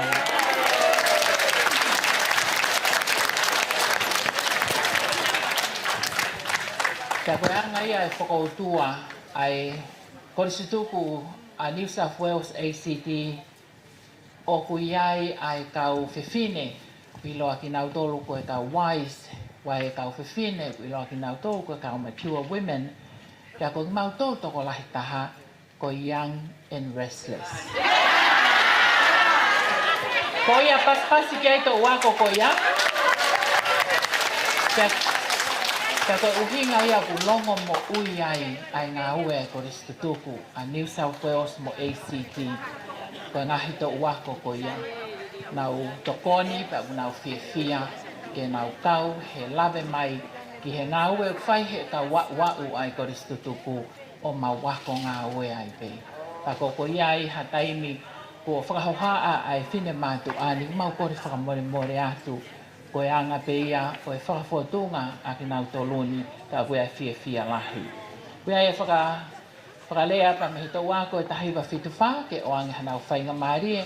Ka hangepe ko whakahohaa ane nai, koe to wā ko nau kore mai ngai whainga maarie pehe e o atu me nau toko ni mawahe ki he ngā ue ko whai I tonga. Mo pas mai ki he ngā ue tahi whituwha.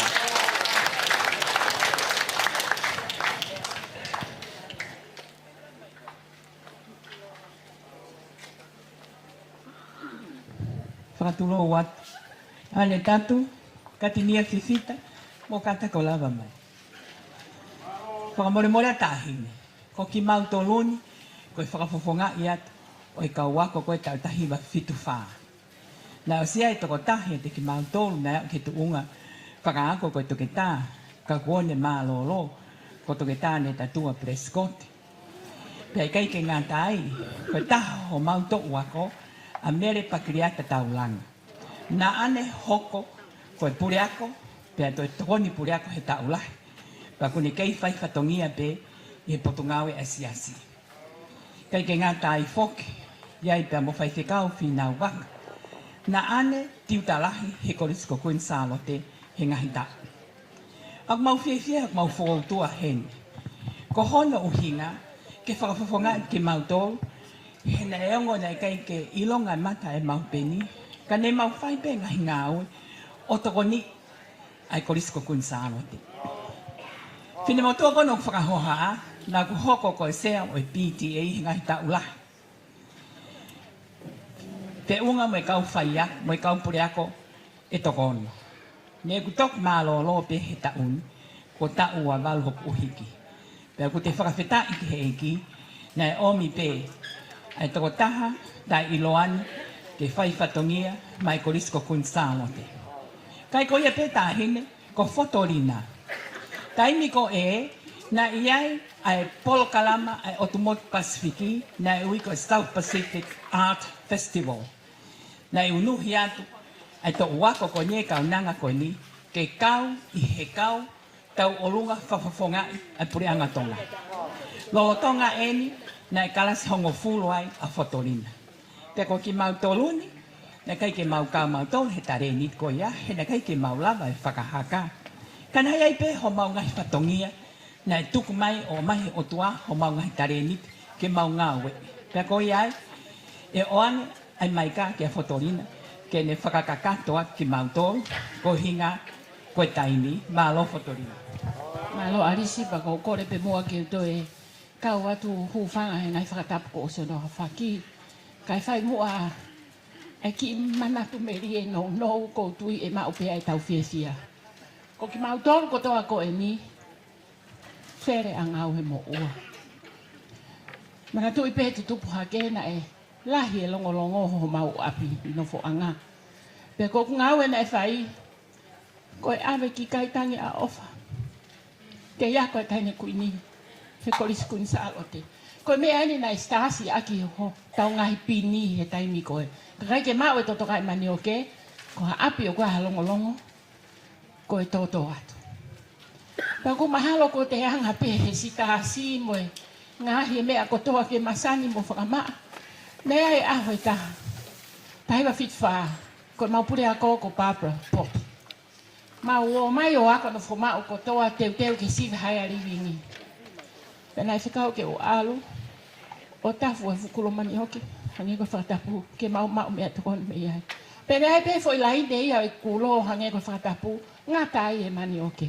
Ko usio e kai ke uwhiu au. Pea laka e ku. Whakafona ai kulo o laka i he foi lai nei. Pea tupu foke mani hoke e. Ha o mai e tiuta. Moi mata pure lahi. O tohi mo ua au. Ko e talanga taa ki he. Tutu uni ai korisi he mau he te mau toi mau mai atokoni he au he taha. Pea na aku holau. O to e mani oke. O tanu he tafa aki.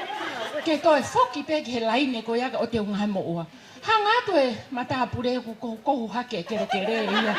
Ko e mani oke na ku alu ko fufui. Pea koe mau nofo ko ia koe te usivi. Kasi i vela hoku ni maa o ka ke ulawa hao tohi. He sivi koe ngā ue kākā ke to e mani o ke o te ungai mo ua. Pea koe whia lau e kai ke mau.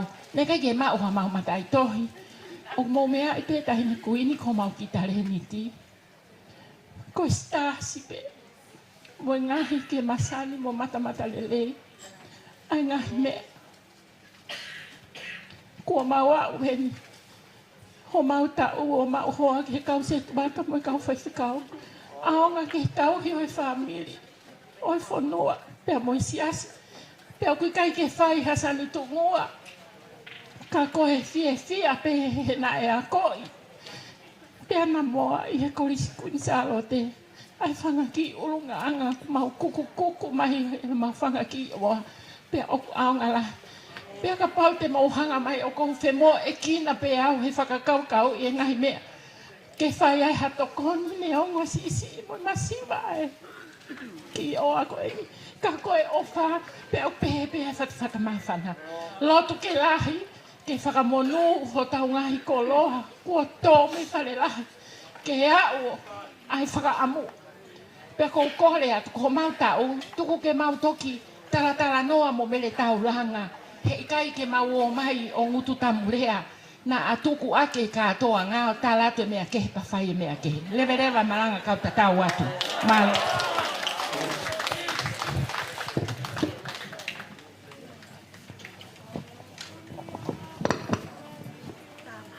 Whakamalo atu he to uako tahiwa whitu wha. Pa koe lawa ia e tau whakawhiilo aki. Ka te tau hoko atu he tau polokalama whakaosi.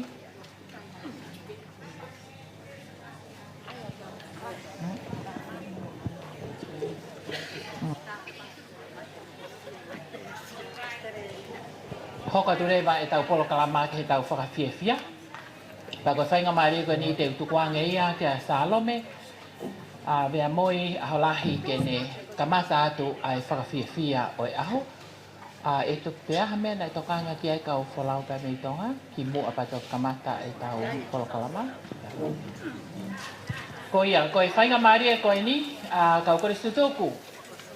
Whahi ki he kai ke whie mau e whanki mea i ki whahi koutui na mo hau te teo he ahoni ke tau mahana.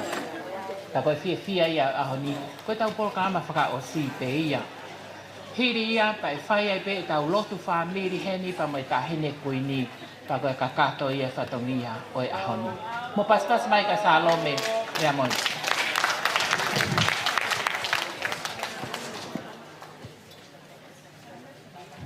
Ko whakatulo atu pea mo e pangaini.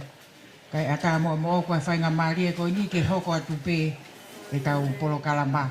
Koe polokalama koe ni ko whakotuu, koe whakawhiawhia, ko hipe koe tau tokoni ki e tau ki kau wholau koe ni pia me tonga. Kau koristu tuku. He kai ke tau hanga tukuange e tau ngahi whae mo e tau whanga toko ua koe ni. Kai te eki ke tau whai ha tokoni. Ko ia na e o si whakahoko atu pe, au tau lunga whakasone. Ka pukore pe ki kamata pe mua i e sone koe ni ai whaiwhekau. Sone talafungani ko tui mo osi mau ko toa mai ki ai. Ka ki mua ia ko si o ku hange koe o ku kaike mo fufiefia. Iwa i mai ai mo hau whanawa ko.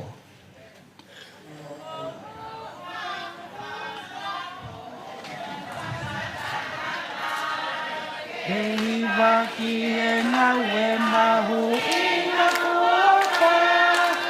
E kamatu ana e kokotu. Wai ai kolisi ko peini salone. Ondo kakapahama. Maki e ngau e mahu i na kuoka.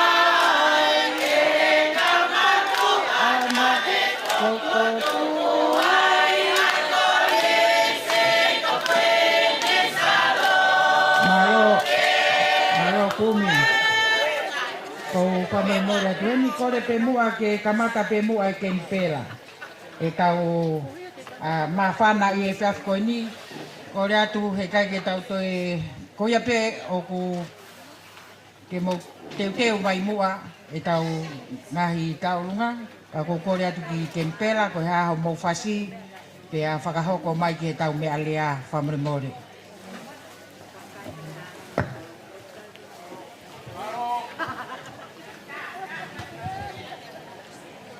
Ko ia e ngahi sauni o ku whie whakahoko mo talunga e atu pe ho mo ki whainga maari ka koe ki hafe miniti pe.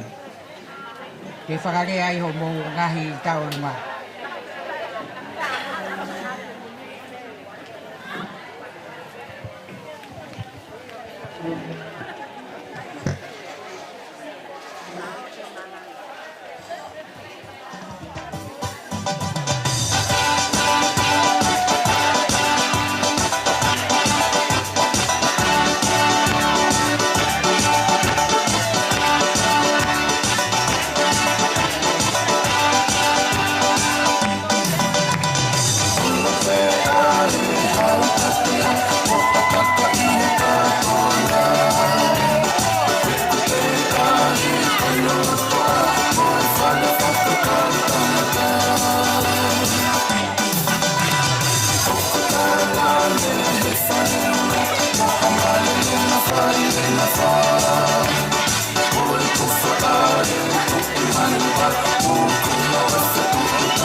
o lahi atu eni ki tahine prinsesi. I ene mea mai o whakahoko ai langi ta o runga o me ai sone me kempela. Ko rea tu ko e whakahoko ene e tau ngahi ta o runga. Ko e hoko ko ni ko e sone ia e talafungani. Kau ki ai whaiwhekau wala mot paru. Ka moki mo tolu ai fu sone toko lahi pāpela ko ni. Ko ia pāpela pe mo ki riri mai ke pāpela. Oia, ko mau taimien tala ho mau fasi, ka mau hoko mai ai, ospe ko ini hoko mai ai sone matawai mo ui. Hoko mai ai a meskoti, pihe ki he sone poto heanga, o tui mau ilo peho mau hoko hoko pa mau hoko mai ai pe ki lotoni whamori mori. Whamalo atu talafungani, mau lava mai ki loto, ko e sea o e talafungani ko si maima funaki. Te aku loto pe kau whewhine ke toi tātu e nau ki whakamuna nei whai a nea whi. Oia, to talafungani. To ki loto.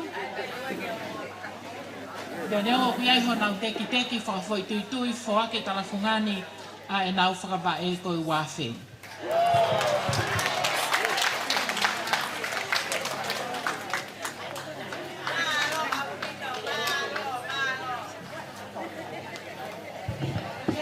Kata ke sone ko ni ko osfuaki maha mau sila maha na ko feiwa. Oia mo kore atu ke mau lava mai ai peki mua.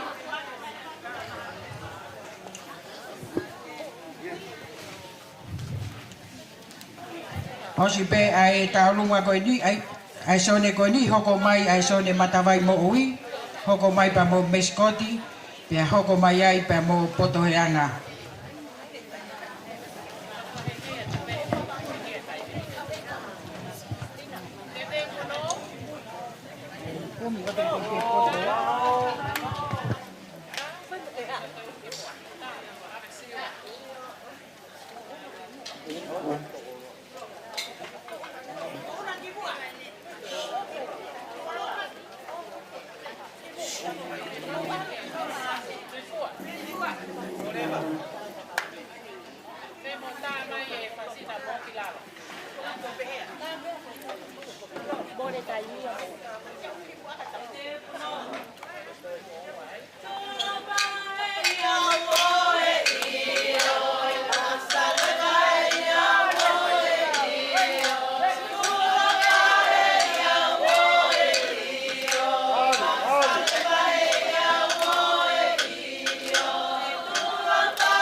atu ki he sone talafongani whamalo at whaiwhekau.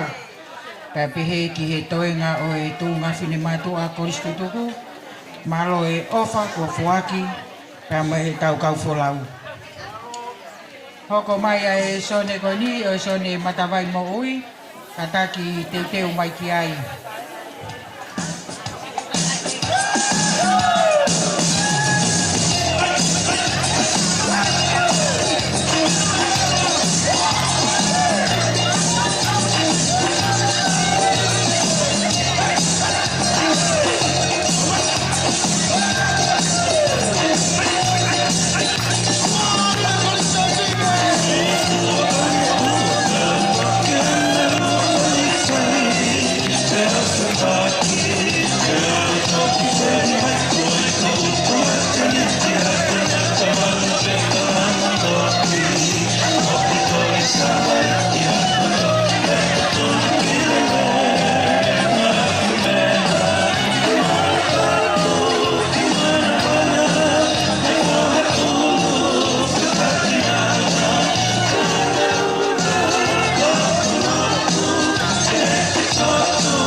Pamalo atu, ki tūnga whimatua me he talafungani, i e whakahau koe tau taulunga, ma whana koe ni. Kore atu ki e sone koe ni ai matawai mo ui, ke mau hoko mai he ni whamorimori.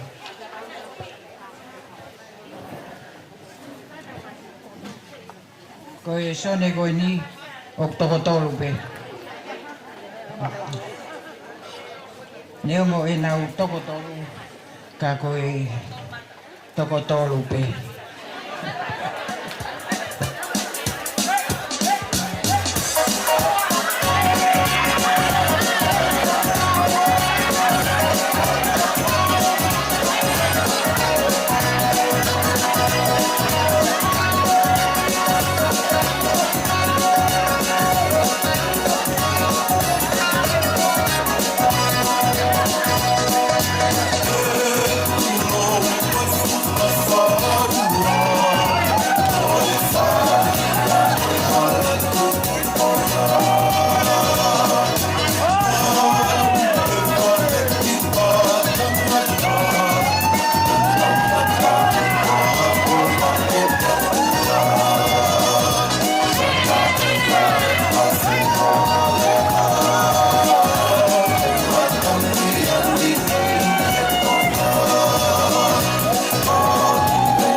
Pamalo atu ki sone tokotolu koe ni, lava e mawhana e ao.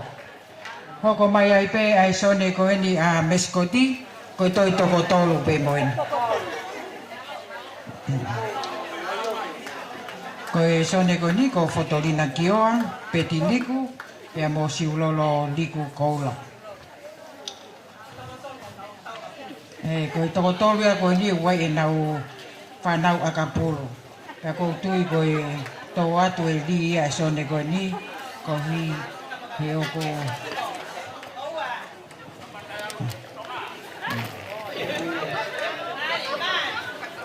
Ko ni te fuaki mo fu katoreto. Ko le tai mai ta ko sola. Ta mo mo.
Pamalo atu ki sone ko ni ameskoti hoko mai ai pe sone ai fai fe kaulo siare waske mone pe mo poto heanga kahilia pe hoko mai ai pe sone pulela a pe pihe ke pulu tai loa pe mo play fe pulu kata ki mo fa hoko mai ai pe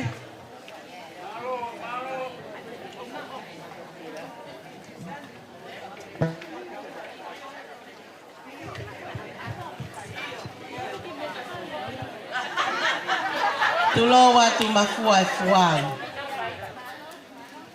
Kata ke ki kautore ke reka o sound o sa utata pa mo poto heanga ke faya fia pa mo fakakakato e fatongia tau e kaufola. Tange ke talanoa ko fai e sketari e si moa filave i pa mo e kamata o ngau e fakasong. Pia ko kau tole ke reka ko ia e vai fonua e sa swesiliana. Nau hanga peo whakailongai ai ki i song ai sia spesiliana i he vaifon i he kautaha tutuku. Pea neongo e toki me ange tahine kuinia ke kuata e siasi he wika o mo patu o i katoanga. Kau whiawhia pe ai kau me mipa koele o siasi o kunau i he ngahi song ni ke he pe ki nau tolu i he ngahi si o ka alafi o kunau nofo ai. Kau nau fia beke kau fata pa me kau tore ke ka. Ta mai pe fai nga fas.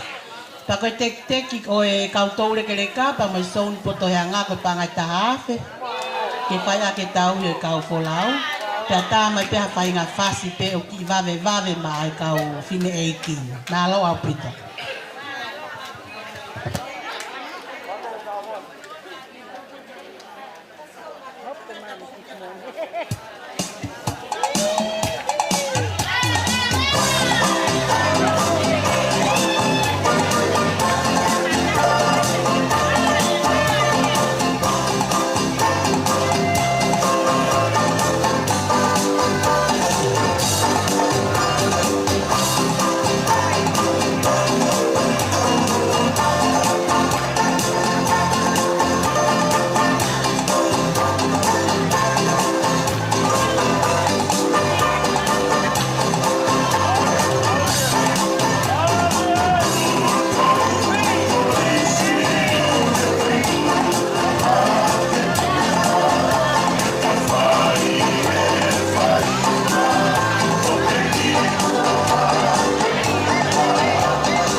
Mamalo atu fai kau papehe ki he sone poto heanga I he lava talunga mafana. Kore atu ki he sone a pulela a te mau hoko mai ai pe heni whamore more pe hoko ki ai pulu ta iloa pe hoko ki ai pe moe play fea pulu.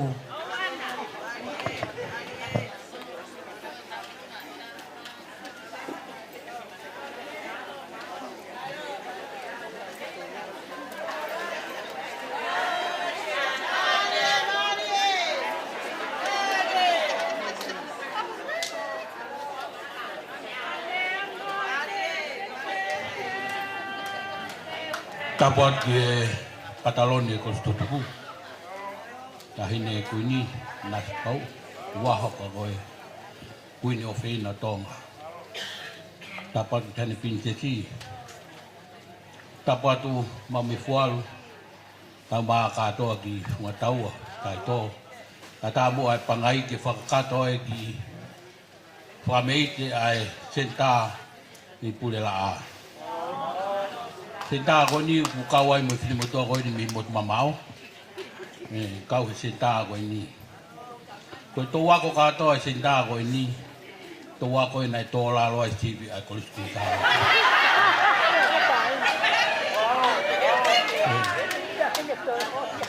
Ko tek ye dai ne fili mo to ata olunga. Ko pa ngai ta hafe. Ko hange ko lau ko e kau whai kawa au tū kakape. Ko ia au kuhene kau postu tuku ke nau tō whāu. Lewa malanga.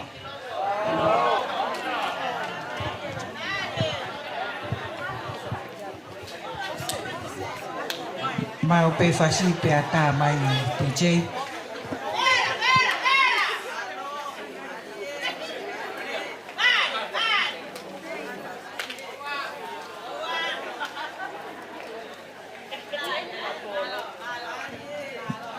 Malo. Boleh ah.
Pamalo atu ki sone pule la a i mawhana o e aho koe ni. Kau ki o ngongo atu pe mua ki sone koe ni.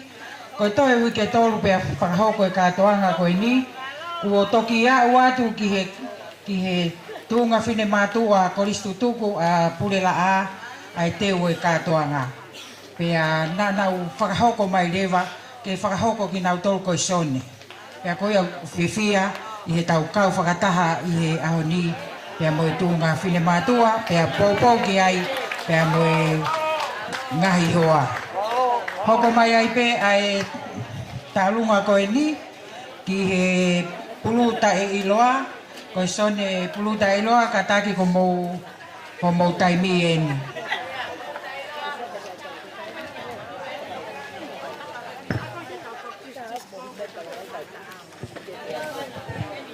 Koe sone foki koe ni, o ki ai e tau kakai o nau mauhoa ki he siasi mamonga. Pea tau whawhetai ko hui, pea nau kei loto pe, kei hui pe ki nau tō koe kau koristu tuku, ai koristu sāroto. Pea o ki kai mofua ai tae whasi o hona iahe ahon.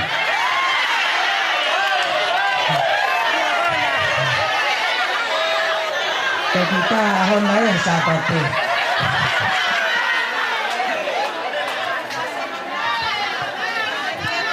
Koe koe tunga pin mātu ai ni pea me sone puluta e iloa.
Pamalo atu ki he sone koe nai puluta i loa. Hoko mai pea se piuta pensini pea moe sone o Playfair Blue. Ka hiri a pea hoko mai ai pe ai sone ai sasitonga tau ataina.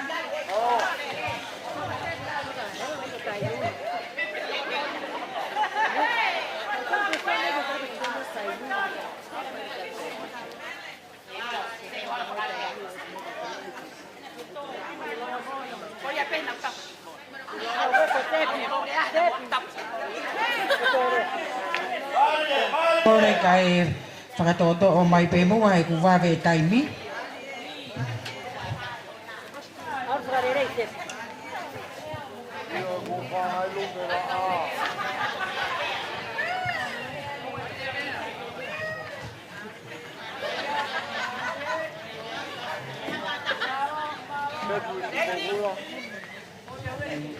Aliás, aqui vou comer o sapacau.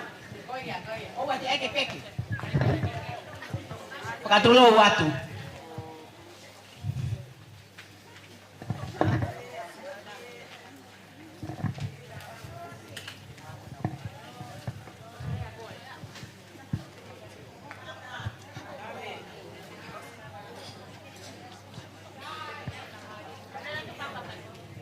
Manatui ko mau fasi Playfair Blue.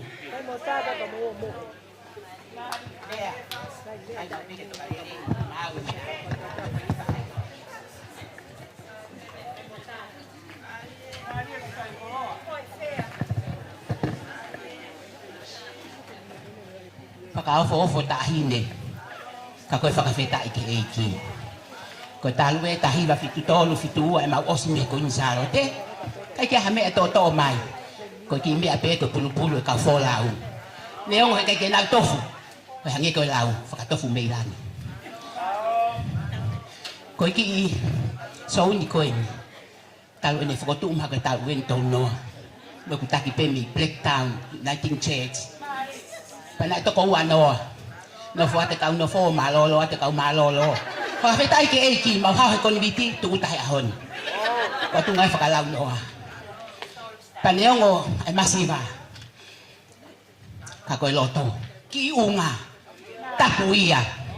Ko ia, tapu ia. Pate pake hau kien. Ko ia ai whae leba e mau ki. Ko ki o maongo pia ke play fair blue. Ko ia.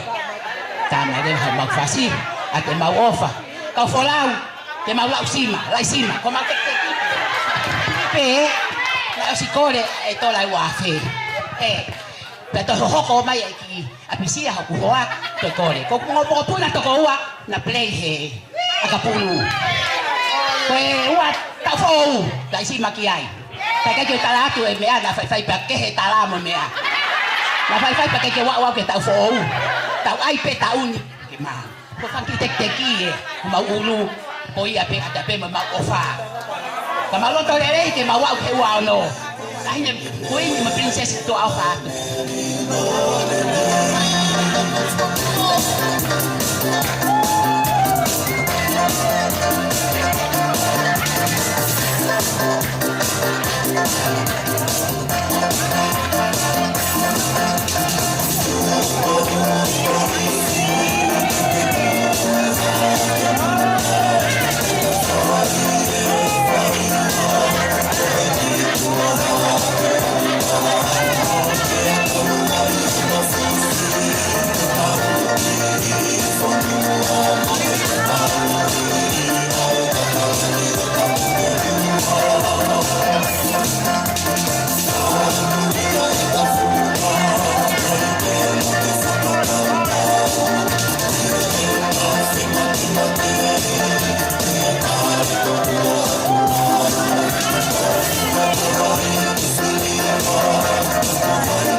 Playfair Blue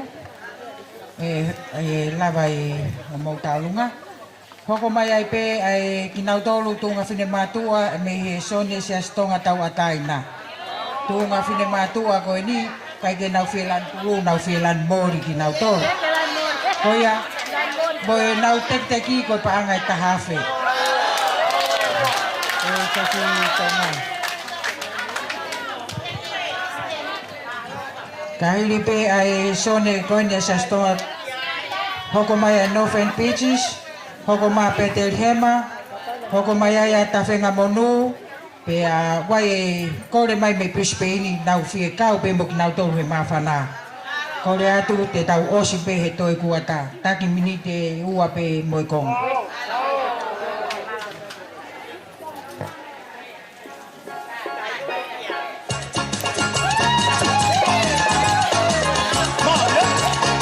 Mama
sone koni ai sestonga tawataina malo togoni pamo ofa.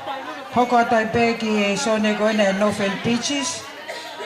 Hoko maya ya Peter Hema, hoko mata fenga monu pe amo Brisbane. Kataki kamo hoko maya pe ni kataki babe tai mi. Kamor more kai toi whakahoko harea kua wawe e tau taimi. I o kore atu ai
malo atu ki sone Northern Beaches.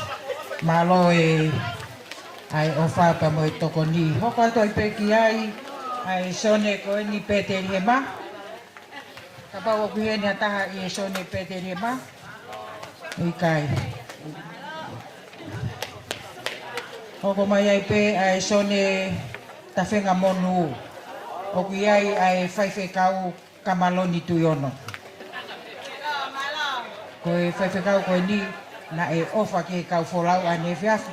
Pa kune kore mai pe ia toi ai pēo ki ta alunga ia aku ko toi ofa ke kau wholau. Koe korisi ko tupou ia. Koe aki.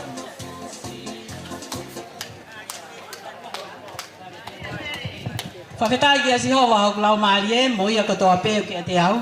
Whawhetai ki hono hua whamaa o ni e. Whawhetai ki a si hoa he okulelei mau pē. Tahine Queen Charlotte, he kai ke ngalo e te kumautolu. Ko hoi te unga ia koe ni, he kai peke ngalo. Pea koe ia, koe teki teki eni, o e ki soni koe ta whenga monu. O ki ai e mau a ngo vaskola, ko vika tu hoko ki langi la tu. Pea pehe whaka le pahau, nyango kai ki heni a ema. Aho kau fui pa pe foka ke kau fifino ka nau hen ko mau tek tek ta fenga monu ko tola ta hafe malo au pita sila mamai ko ia kai ka mai fasi ka ni kalunga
whekau ka maloni e popo.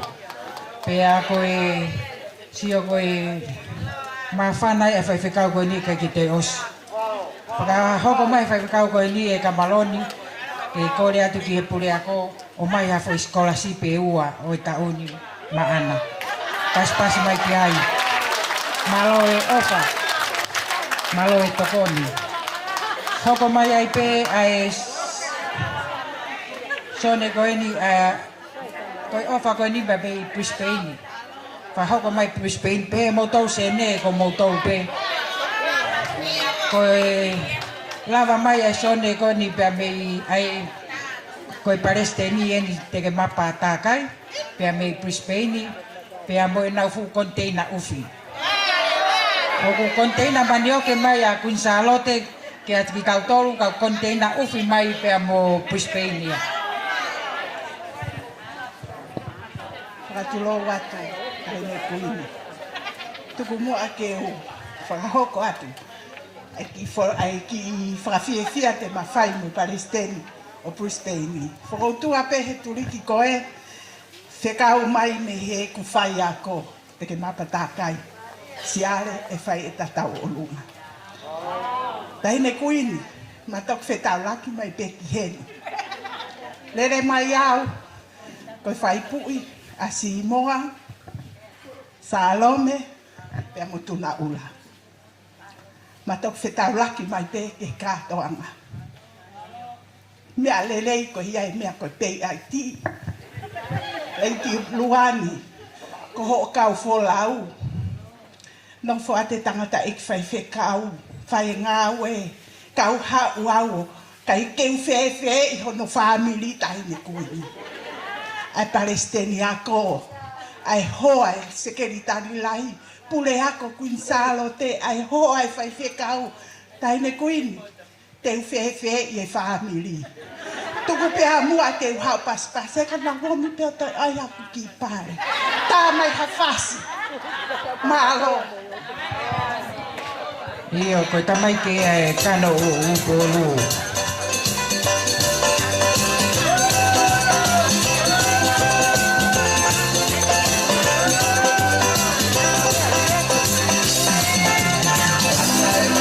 Malo e manatu, malo e ofa, lo kau hapi tutua.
Pamalo atu ki he tiuta, i he talunga mawhana, malo e ofa ki o tau api tupua.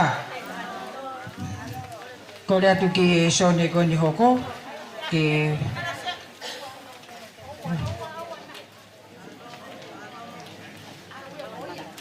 Iyo koe talunga koe ni hoko mai ai pe a takahe monu, hoko ai a moala pau, koe totaha koe ni kore mai pe ke ai pe ni talunga mawahe ana. Pe a kahiria pe hoko mai ai pe a e talunga, kore mai e kau spoti tutuku o e whareni ko nau taimi eni. Kai hoko mai ai pe a tawhenga monu, a takahe monu, pe a hoko a moala, pe a hoko e kau spoti. Hiri koea e whakaosi mai e talunga e ngahi sone e koe ni ai whakatahani tuluta, pe a tautuku e whainga maari e ki he kau whaiwa pia mei tonga ke whakaosi aki e tau kātona.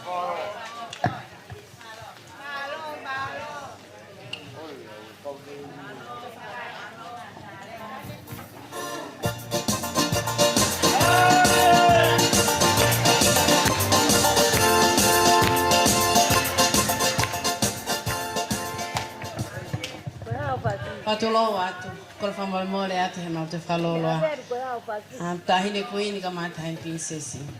Koe ki sauni koe ni, taka he monu pia kai hau. Pia koe ki kau reka kotoa, ko au pe hono matuatua. Pia ki tahine pareste ni, ki he palo fesa, ka maa e hinga leiti Luciane Luani.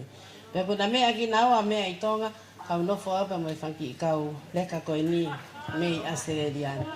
Pia koe ia, ko kon whamarumore atu, ane af ni mau tau mia. Pia koe ahon, ko mami mei tau mia pe. Ko se mau hingoa, ko taka he monu pia kai hau. Ko hange ko mau wakapakai, ko nau taka he monu pia nau kai hau, pia ngalo ki mau to. Kaniongo ia, whaftai mia kotoa pe. Mau tu au whae ki atu. Pia, whamarumore tā mai, tala mai he mauongo toko ken mei tonga, whamarumore tā mai he lala kiri toto. Kamumi amai aki ai tau tau lunga. O kuto e ta ofi pe mo e whasia ko ia tata mohona. Tā mai ke he lala kiri toto.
Pamalo atu ki ke au tau lunga e hei lala kiri toto.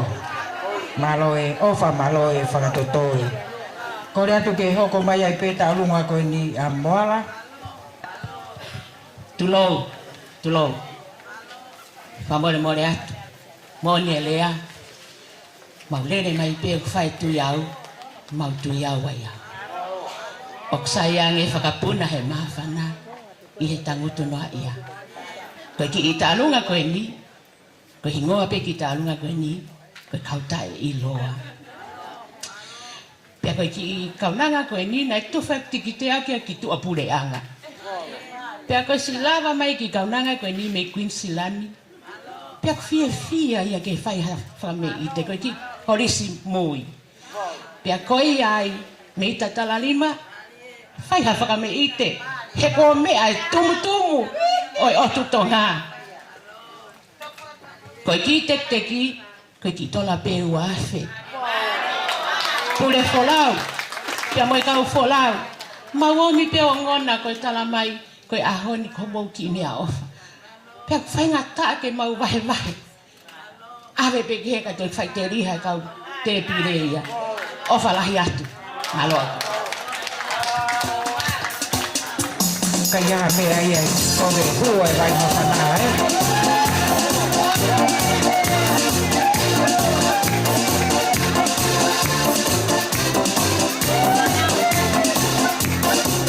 Kaheli eni pia hoko mai ka runga e kau sukoki.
malo baka malo lahi atu kaya kami huai vai mafana hala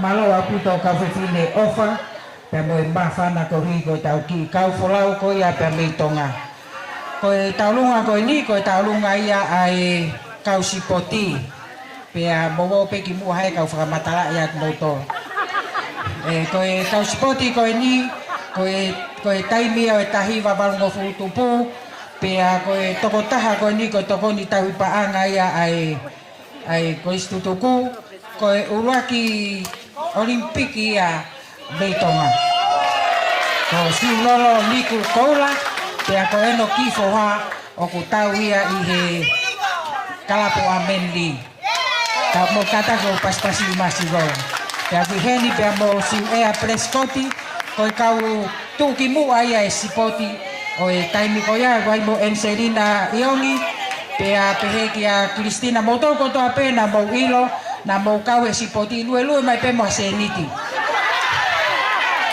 pea Enserina Iongi ko pena ke ilo na ke kau sipoti pea mo fine mo tu afaka hoha ne o pe fe si ekulue kana aksipoti ko ya tama mo fasi ko mari e ko fine ko fa obe a fine mo tu afa hoha ko kole te ke ufang tai ne kuin ko fonu mama mo fonu iloa ai hafangan ka ko mau mea i hake ko e whangati fine mātu aki mautolo na maurele i lanu pulu he malai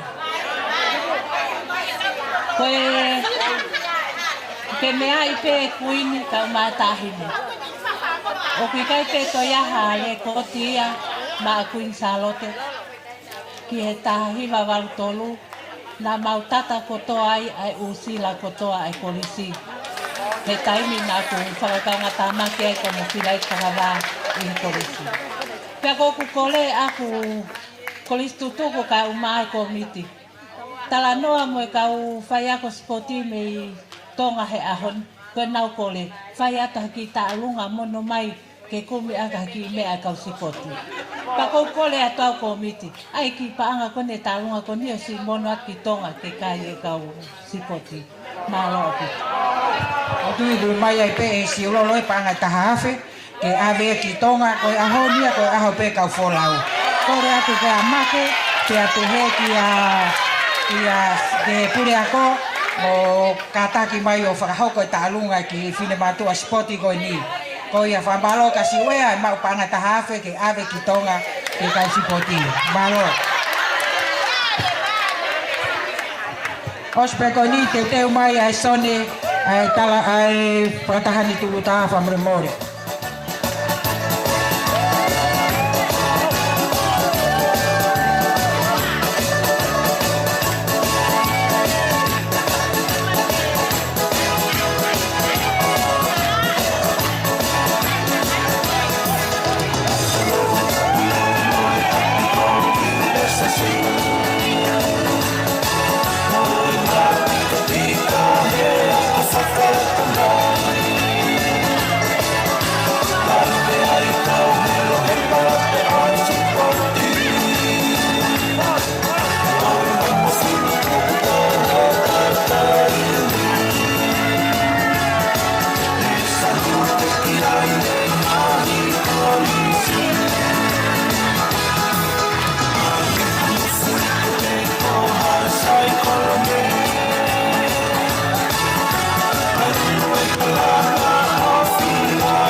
Malo atu ka spoti tutuko i ofa pe mo tokonyo ko hasi mai a koini fa malo foki ki tota pispeni to ufilahi koini kone laka tpeo ta polo ta hafeo waf malo koe sone faka muy eni te tau faka osiaki ai ka tonga pe ka hiria pe hoko mai reva e tau kau whaiwa mei tonga ke nau whakaosi ai tau polo kalama i ahoni.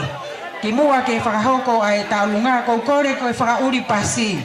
E kau moia i e tau lunga koe ni biketi whanau mai ki heni.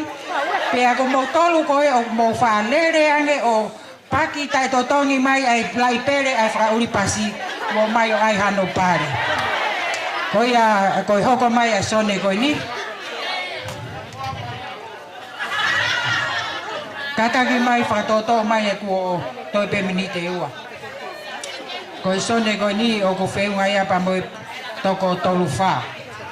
Hao peo whanoa, kau kei tuku pe hingoa o e tuku wange, koe ngahe te kai ke nau wongoi ku nau mawhana wheunga ke nau kau mai. Koe toko tolu wha koe ni pe moe whangai pe walumano.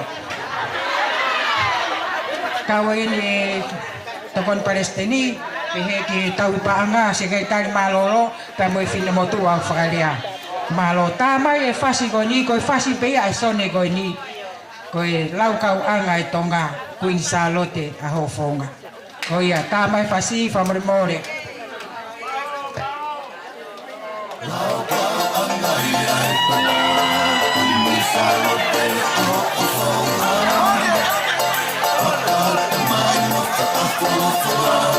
Saya itu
amar bole koe talunga hoko koe talunga ia ai kau folau pe mi tonga pe koe whakaosi aki ia e tau katoanga i e ahoni koe iai mo pine heni koe pine ia ai kau folau mi tonga ki e tau hiweiwa kataki hao whakatau hao ki pine ki kau ia koe whafofa pito e pine koe ni Mautolo koe ni i e whareni, koe whakaosi e tau kātoanga. Aha ki whakatotoe, to o mai ai pe, tok ate e siho vai ai ki se niti apo ke hoko atu ake u ke kahau. Koe a, to o mai ai pe ai ki whakatotoe koe ni, koe tau ofa ia ki e tau kau wholau malo.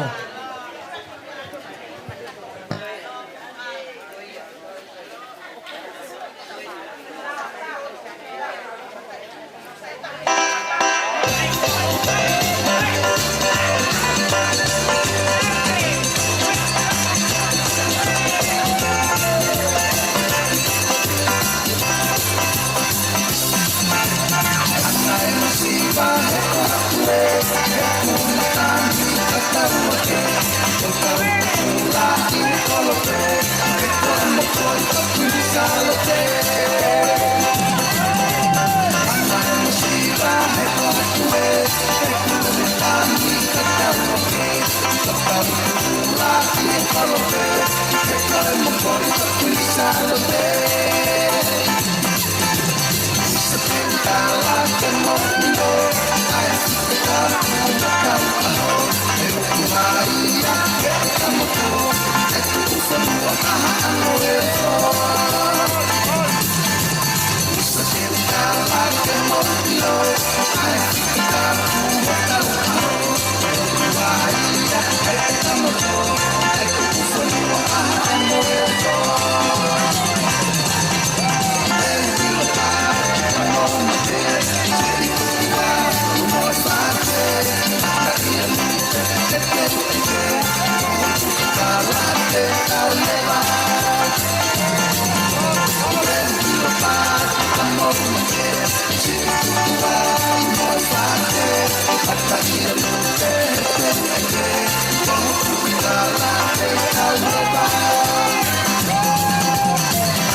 Whakamalo atu, malo ai fia.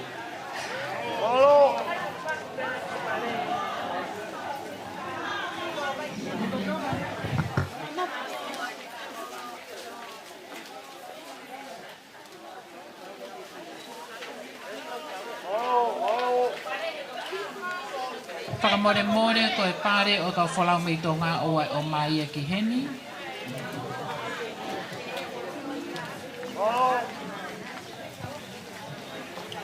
Lolo tonga ai whakakakato o e lau ai kau tānaki o e te pire tuku me mua ko hi ko e tau taimi o ku toi pe ai e tau ki minitsi pe a lava ai whatongia he whale.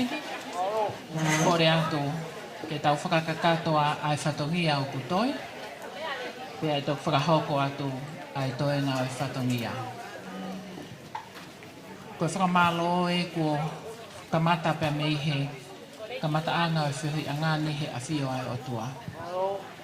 Whakamalo atu tahine kuini ho a wheitau lalo whaka atui whine mātua koeni. Tahine princesi. Pea whai a whia o e ahoni, pea whai mo e whakawhiiloa ki ko e koloa. Tūwe mua ke tau whakakato ai whakamalo. E whai ai e tau whamiri. Ko e tau lotu ia whakaosi e ahoni pa mo e whatongia o e ahoni. Ki mua patok whakahoko atu ai ola o e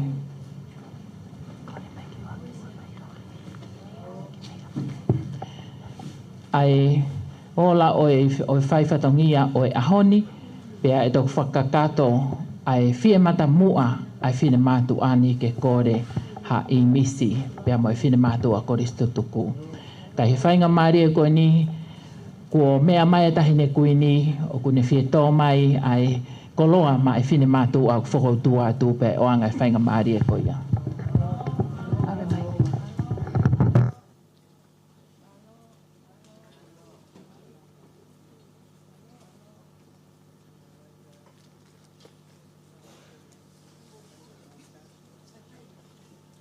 O paspasi mai kore stutuku.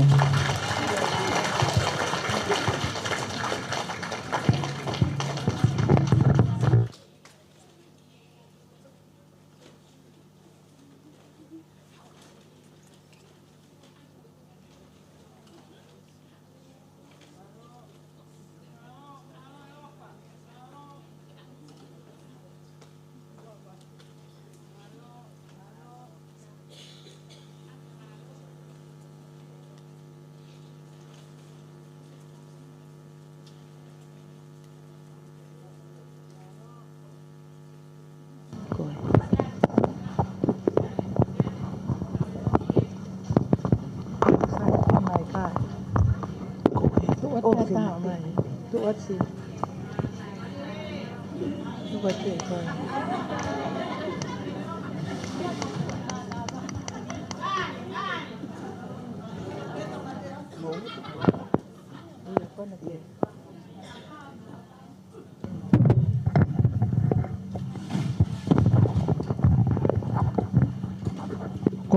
le pe ke hufanga he tala whakatapu nai kamata ake tau whakatahaangani. Ka koe kuwhie o atu pe ai ki i ongo whakakoris tutuku. Ko wi nai lawe ai tō wako ke ki whewhine ko luseane sila tolu mafi. Pea koe kuwhie o atu pe ko hina ia e whakataha mo tangata ko Sam Swire. Ko tangata ia ko ana kau taha waka ko Swire Shipping. Pena e a uange kia te au pea matala noa. Ko e haha tokoni te ne whai mai ki tonga.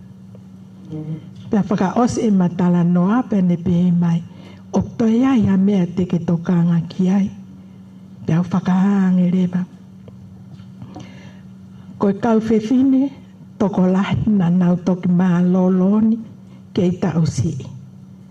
Tupu me kansa o taunga whanau. Ko kore ke uhufanga pe kau tala no atu. Pene tala mai. Koe ha mea te utokoni ai. Koe whakaha atu pe. He koe taimi ko oku mau ai. Kai kia ha mau mea ngāwe a mau tolu ke sivi. Ke ilo i kei taimi. Paka awe sivi ia ki mori. Koe mau mai honola ko whainga tāmaki. Mole. Ai toho lahi ho mau kakai. Tau te whito ki a whawhine. Ko ui koe mau masiva. I kai ke lawa o sivi. Pene tala mai, te wakai koe haa mea te whai. Nā mau toki mau, i e konga ki mui e tau ko osi. Ko hanga e tangatani o Totongi ai Kirby Institute i New South Wales. Ke nau whai e ki nau tolu e ngā aue. Whekau aki mo e sivi e taunga whanau e kakai whewhine he Pasifiki ngai whanua e fitu. O kawai a tonga.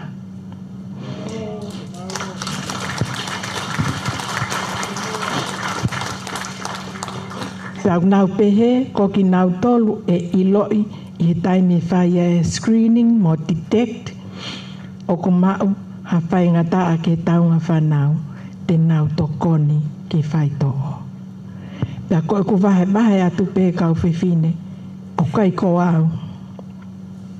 Koe lotu a ngai whamiri.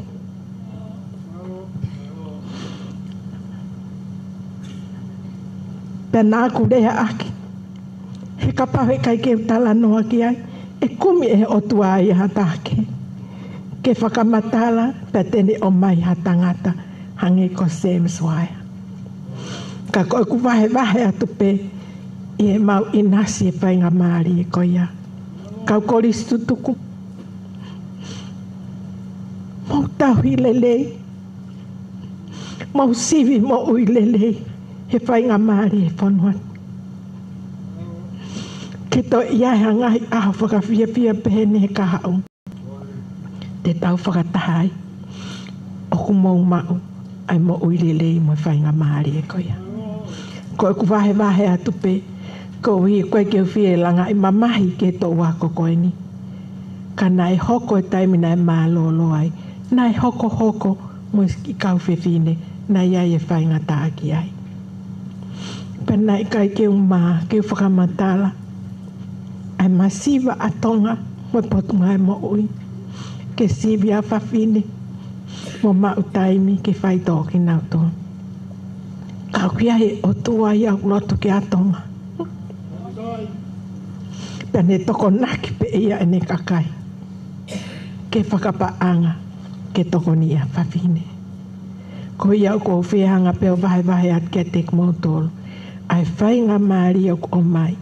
Pe au kai ke uhinga ia ko au, pe koe uhi ko luseane.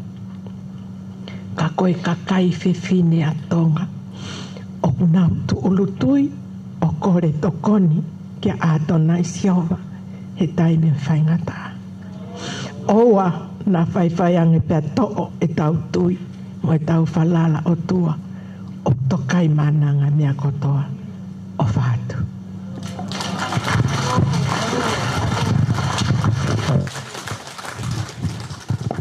Whakamalo atu ai maukoloa. Ta ko whaamu pe ka whiwhine ko ristu tuku. Ko e koloa ai ku o mai ke tau ngāu e ao ngā aki mo whakatokanga. He koe mea aku mahu inga. Whakamalo atu. O mea o mea! Mahina katoa! Ai o tutong.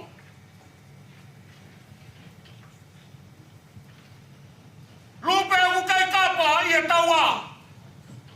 Ka o tula. I loto kenela. Malo.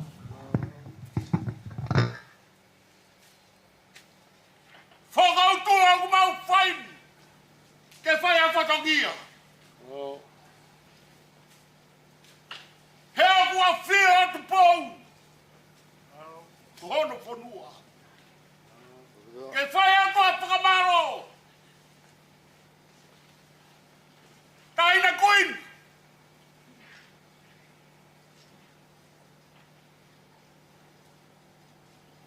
Kia komiti. Pia mo ki mau tau hono kotoa. Ko tau koris tutup. Oi koris ko kuini salo te. Ka whai hara matua. Nai whaingata. Ai whainga ai presidente. Ke whakatu. Ai koris ko kuini salo te. Ka reia e kau tāwai.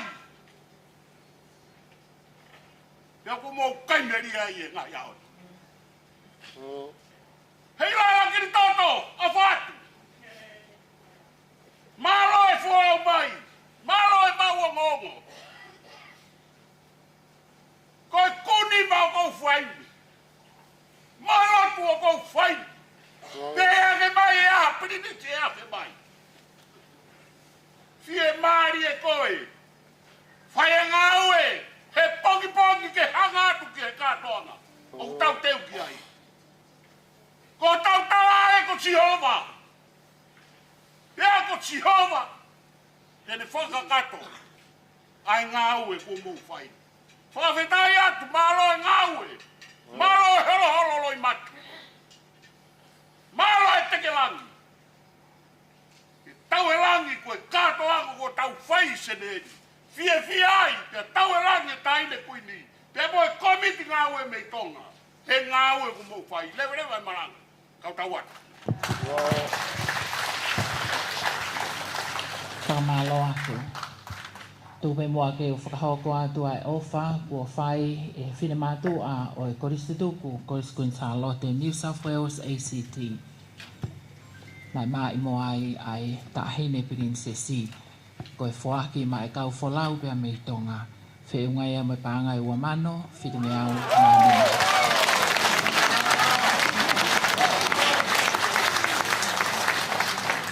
Ka kapa e loto, ka koho mau iwi e ko atu o whakakato ake e mau ofa.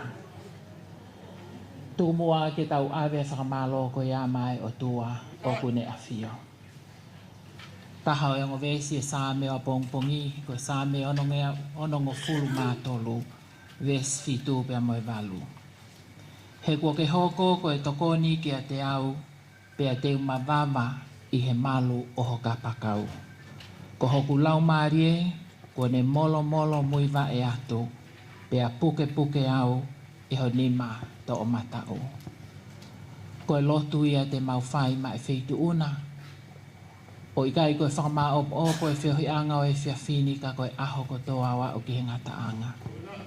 Ko mai whakatau wangi e whaka malu malu, e lau marie, mafi mafi. Ai tamatu i, tupo wono, ka maa, ai feitu una pa mai tahine prinsesi. Mo whare o tupou. E pehe ki a Luciane, ki a Lady Luani. Mo e kau wholau kua mui mui pia mei tonga. E tuku mua ke lawe noa atua i e whine mātu ani. Pia mo e kau he fia fia oi aho. E o dua mafi o kuke a fioni. Pia koe uhinga ia o e fia fia pa mo e pata oi ahoni. He koe a fionape. Nā mau kolea lau maari o e fia fia he kamata anga o e whiohi angani. Koe ni ko mau whakamā opo whakaamu ki whakafoki ai whakamālo ki a te koe. A whio mai o dua ho lau maari e ke toka mai. Whakamalu ai tahine kuini. Na nas pau e peke tahine princesi. La tu fui peka. Lady Luani kau masi kau folau. Aki nau tolu kua lo nuku i ho ao. Tuku mua koe kotoa mo e kotoa o e whakamalo o e ahoni. Ke o ou toko taha pe ia. Whakamalo atu he ngahi ni mau kua whaki ai ofa o e ahoni. Tuku ei ke aonga. Ki he whanonga mo e hoko atu ai kau whalau kua whai e whiohi fia fia o e aho koeni. Ke lang ia ho hua wha. I he ahoni pe a whai ma waipe. Ke res ho mau e ki ko sisu kalaisi. Pa mo e ofa ai o dua pa mo e whiohe lau maari e ma oni. Ke ia te tau tolu kotoa ia o whai pe o tae ngata. Kore atu. Te kai ke tau whai ai whakakato, ai kau koe si tuku mou. Ka mata mai mua ke whakatutu o ai sea. He whainga marie o i misi mo e tahine koini. E hiri a pe tena toki me ahi fo. Ke whai e tā, pe whai e whas whawhanua koe tau kakato i e ahoni. Kata kau koe si tuku ngau e mai lewa, koe ke te lahe taimi ke o mai e ngahi nofo a ngā ki loto.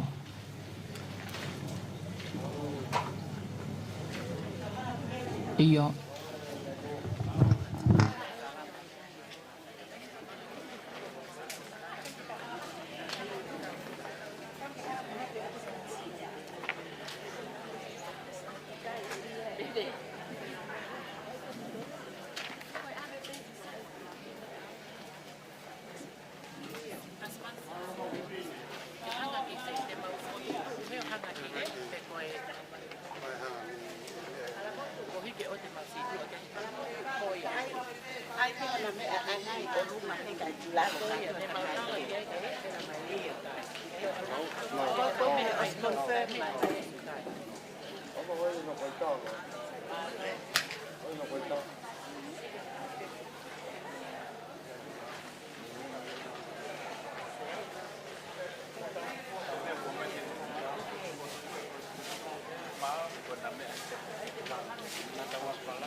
Ngau e mai ko se tuku tak tahto o mai hana sea, kolai ni he, hanga ki mua. Wawe taha, ka tau mau. Hiki ki o lunga sea o e toho.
Teke mapa, mau kamata mai, te tau pawe.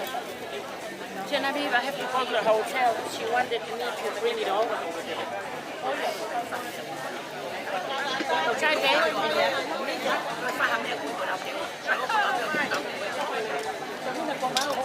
Ko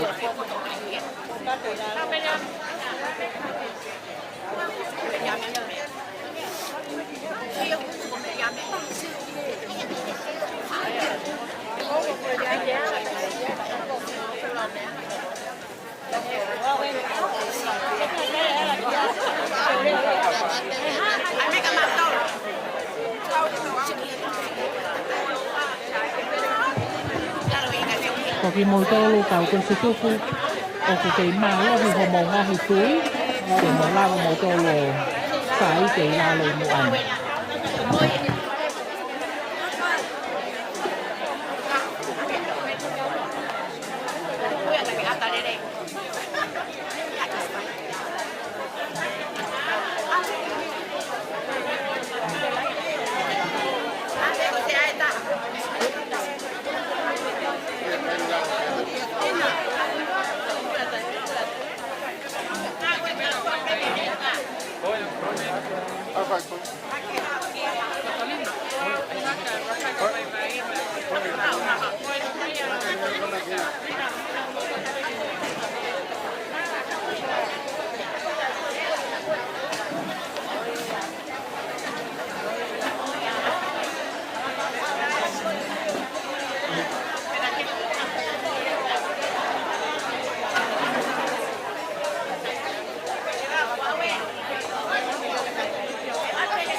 Você faz coisa?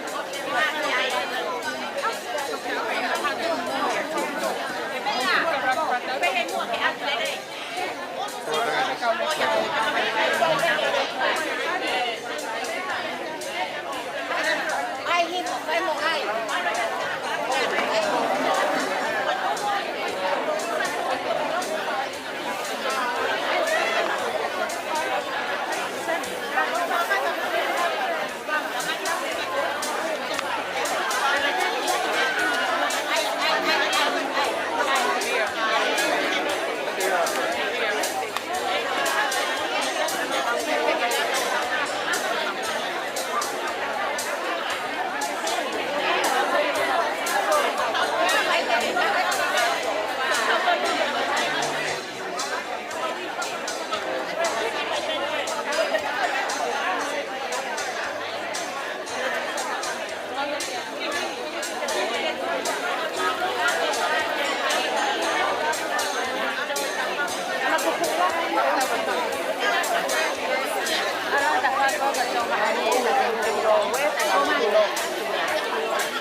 Kataki, questo tuo. Como mau ke pamulava hiskilalo ke kutali mai tani kuini ke te fai inisi. Kaya te whaha tu i mui ne taka whale tani kuini. Koe ka taki mo. Whangongo mai ke whangongo kai mea tahi ni ki maa loa. Wakake koe.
Hello, beautiful. Kakaki, kung hay na yan, pineke. O may, o kung may, Yeah, don't worry.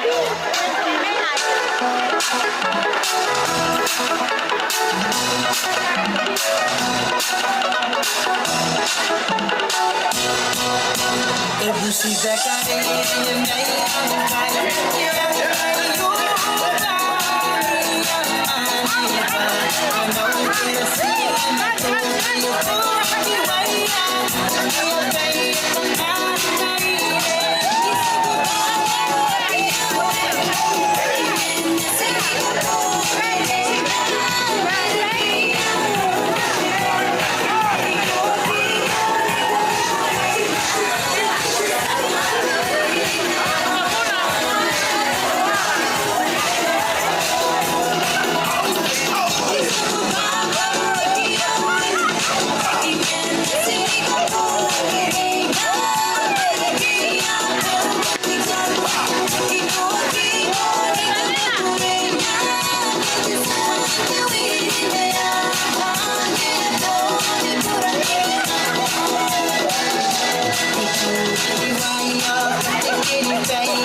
tau sungani, ko mo tau ringi mo hangaton haki tau langau, ke tau o skakai ke tau patungi a kongkongi, Tau sungani.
Llévate que tú ya acabas.